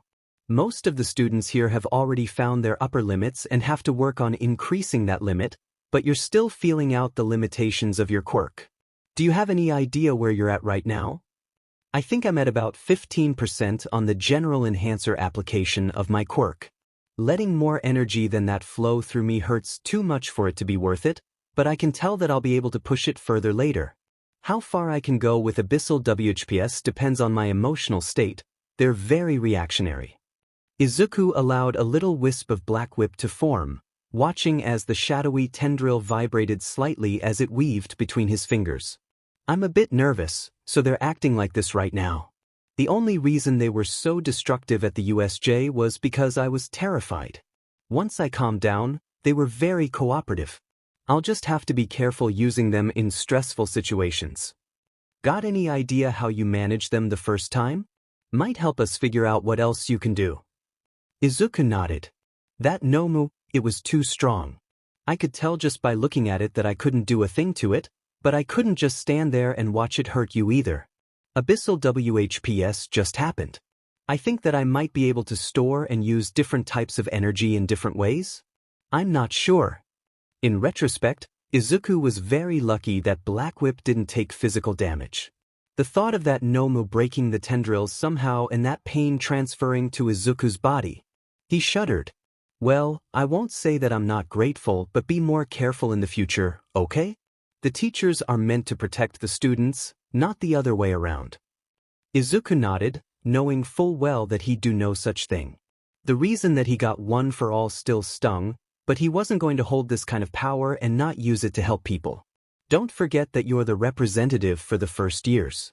Find time to write a speech in between your training sessions. Izuku smirked and said, I haven't forgotten. My speech is already done, actually. Aizawa pet an eyebrow at him before shrugging. That makes it easier. Go plus Ultra Kit. Good luck. Is everyone ready? We'll probably be called out soon. Izuku looked over his classmates after asking this question, chuckling as he listened to a couple of them grumble about not being allowed to wear their costumes. He hadn't needed to ask, it was clear that everyone was just waiting now, but it made him feel better to do so anyway. Midoriya. Izuku hummed as he turned to face Todoroki, tilting his head. Yeah? What is it? It's undeniable that you're one of the strongest in the class. First the Quirk apprehension test, and then the USJ. Todoroki gave Izuku a considering look. All Might's keeping a close eye on you, isn't he? I'm not gonna pry about why that is, but even still, I will beat you. Ugh, someone has already noticed, huh? Declarations of war from within the class too now. You guys are all so intense, Kaminari snickered, grinning as he started sparking off excess electricity. It's got me excited too. Kirishima reached for Todoroki's shoulder, but the latter just brushed him off. Come on, don't go picking a fight right before we go out there. I don't care. I'm not here to make friends. Izuku's eyes narrowed. Despite his excellent poker face, something in Todoroki's voice sounded sad when he said that. Oh, I'm gonna befriend the F out of you. Todoroki, I think you misunderstand something. On my own, I'm nothing that special. I'm inexperienced with my quirk. I use a lot of support items that I'm not allowed to have here. I still can't use even close to the full extent of what I have figured out. You don't have to be so negative, Midoriya, Kirishima cut in. But it's my friends that push me forward. They encourage me, help me grow, and teach me things about myself that I never would have realized otherwise. Izuku looked Todoroki in the eye as he said, You're declaring war on the wrong person. I couldn't care less about rankings or a place on the podium. I only want to help people. Todoroki finally lost his composure, eyes widening at Izuku's words. They were called to the stadium before the dual-haired boy could say anything, but Izuku couldn't miss the way that Todoroki looked at him like he couldn't quite believe what he saw. First up, you all know who I'm talking about. The miraculous rising stars who brushed off a villain attack with their steely willpower, 1A. The sheer number of spectators was intimidating and their cheers were deafening. And we're expected to put on the best performance we can despite the crowd. I suppose this is simply another skill required to become heroes, Ida declared. They're giving us way too much credit, Kirishima mumbled. But we won't let it shake us, right? Bakugo scoffed. DMN right. It only gets me more pumped up. Then we have 1B. You may not know them yet, but these rising stars are full of potential too. Izuku looked over the other hero course, nodding at the silver-haired guy with a smile. Following 1B, we have 1C, 1D, and 1E from the General Education Department. And then the support courses, 1F, 1G, and 1H. Yikes, you can definitely tell who everyone is here to watch. I can't blame the other classes for being upset about it. Midnight cracked her WHP, silencing all the muttering students. Now for the athlete's oath. Your student representative is one, as is Izuku Midoriya. He gulped, clenching his fists as he walked up to the stage. All eyes were on him right now, so as he stopped in front of the microphone, he took a deep breath, steeled himself, and said, "The sports festival historically focuses on the hero students. I'm standing here today to say that isn't fair." Izuku looked out over his fellow first years, smiling at the shocked expressions of several general education and support students. Every single one of us worked hard to be here. 1A isn't better than 1B because we survived a villain attack. Those of us in hero courses aren't better than those of you in the general education, support, or management. Yes, I see you all in the stands courses. We're all part of the next generation. We're all walking toward the future together, so let's do our best to make it a better one, okay?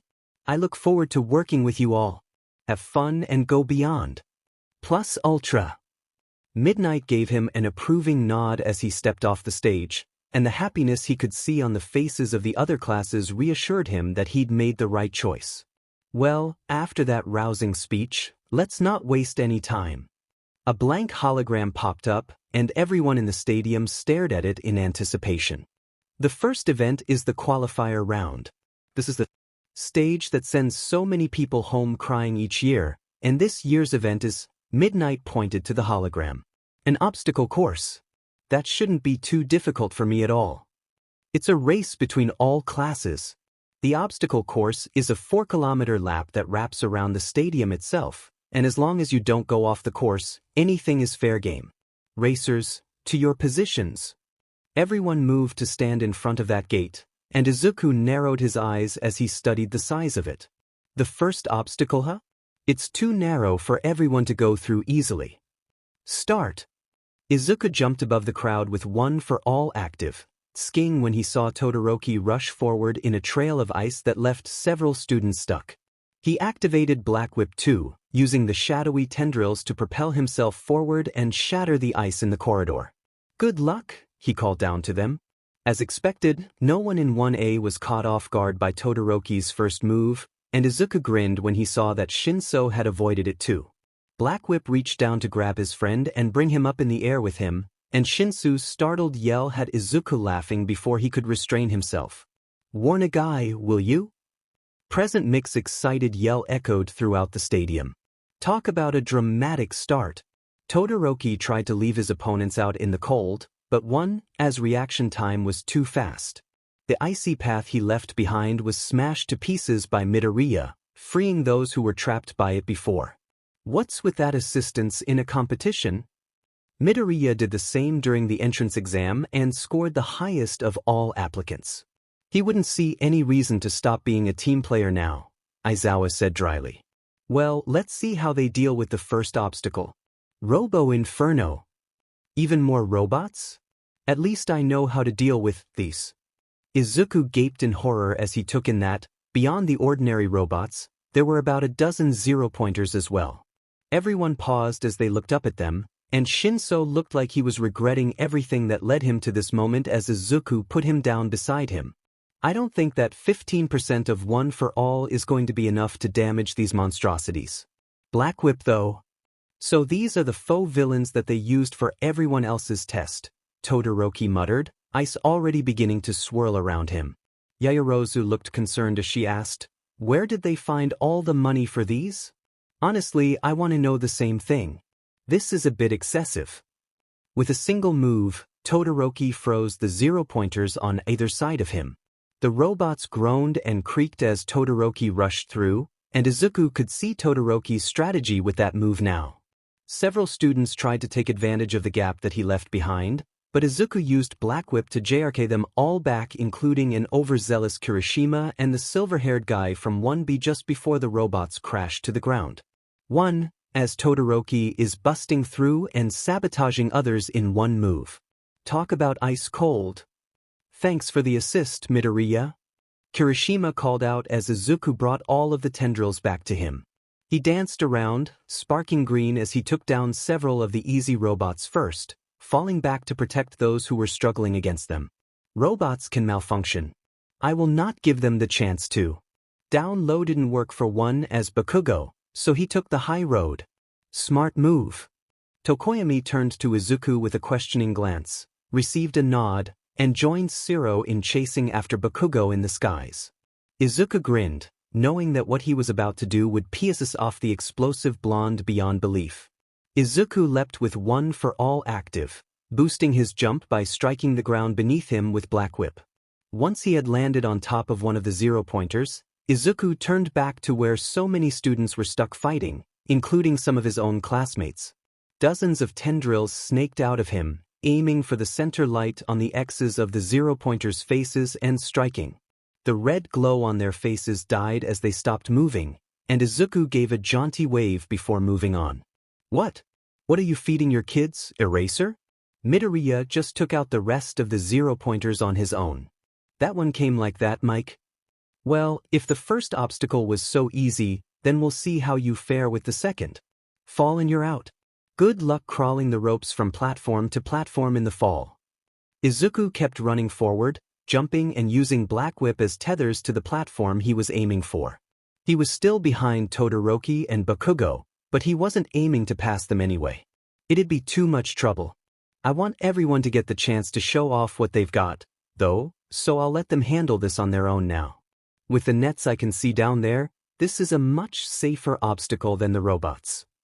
Yo, Midoriya. Izuku grinned as he sent Black Whip to pick Shinso up again, using 2 tendrils to anchor them to platforms now to account for the added weight. Not complaining about the weird shadow tentacles now, are you? Yeah, you and I both know it's better for them to underestimate me. Izuku nodded. No need to reveal your quirk if you don't have to. Save that for the inevitable one-on-ones. They moved more slowly with the two of them. It was a bit difficult to time the launches right and keep them from hitting the ground so hard they ate dirt, but Izuku was having the time of his life. I love flying. Being up in the air is so freeing. I wish I could do this more often. Izuku felt a foreign buzz of warmth and contentment well up within him. He sat Shinso down on the other side of the chasm, wondering why that feeling was so familiar before realizing something. Wait a second, that was almost like when Black Whip. Go ahead, Midoriya. I've got it from here, Shinso called out, and Izuku didn't hesitate to do just that, mind racing. Hello, 9. Izuku glanced to his left as he ran forward, seeing a woman with a glowing, white aura floating by his side. I'm Nana Shimura, also known as 7. And our leader has reached the final barrier. That is to say, he's just reached the minefield. A quick glance will reveal the mine's locations, so keep both eyes open and watch your step. They're not deadly, of course, but they still pack quite the punch. Todoroki is really going full throttle? If you're 7, then doesn't that mean that you're all mights? I was his mentor, yes, she said with a warm smile that only made that more obvious. I'm sorry that he's trying to push his image of a hero on you. He chose to become the symbol of peace, but many wielders of One for All never rose particularly high in the rankings. We want to help you become the kind of hero that you want to be. Thank you. That means a lot. Izuku hated feeling like he was letting All Might down by just being himself, but he didn't want to lose who he was by becoming a second All Might either. Do you think he'll? Toshinori is stubborn. He's had a certain image in his head of his successor for a long time now. It'll probably take time for him to adjust to the fact that you're your own person with your own dreams and goals, as bad as it sounds. He means well, but I don't think that he'd understand why you want to save even villains? Shimura sighed. You have a compassion for people that is rare in this world, 9. Very few people in your shoes would have chosen to save Bakugo. You could have walked away. It wouldn't have been right, though. Everyone deserves to be saved. In that moment, it didn't matter what he'd done to me before. Someone was crying out for help and no one else was answering that call. I couldn't possibly ignore it. Never lose that passion, 9, Shimura said, sounding immeasurably proud of him. Anyway, you're probably wondering why I showed up now, right? Izuku nodded, green sparking across his form as he rushed toward the minefield. You said you wanted to fly, didn't you? My quirk, float, will let you do just that. Before One for All, it just let me levitate, but once it combined with it, well. No way. That's so cool. Now, why don't you go prove that helping people along the way doesn't hinder you, huh? And keep an eye out for the Todoroki kid. He seems like someone whose heart needs saving. Shimura floated up with Izuku as he leapt into the air, and she stood beside him as he hovered, eyes shining in awe. This is the coolest quirk ever. Lean into the direction you want to fly. You'll move fast, so be careful not to go outside of the obstacle course. Maybe keep Black Whip on standby just in case. What's this? While we were busy watching one as Bakugo and Todoroki fight over the minefield, one as Midoriya started hovering midair. I don't see any signs of his W either. Izuku leaned forward with a feral grin, taking off like a shot. He laughed and cheered, and while he could hear Present Mike screeching, the words were drowned out by the wind rushing past him. Nana smiled as she flew alongside him, giving him a thumbs up and fading as he approached the end of the race. He looked down as he started flying over the minefield, smirking as he watched Bakugo and Todoroki slow each other down as they fought over first place. Izuku overtook them both. A last-minute upset out of nowhere. Midoriya has flown into first place, literally. Since when could the kid do that? Todoroki and Bakugo looked up at him, eyes wide and abandoning their fight as he raced forward, but they were too late. Who would have guessed it? The first one to make it back to the stadium is none other than Izuku Midoriya. He slowly lowered himself to the ground, smiling as he cried with joy. I did it. I said I was here in my own way, and I proved that I wasn't weak for it either. Izuku felt like he could sing with joy. Within him, One for All did.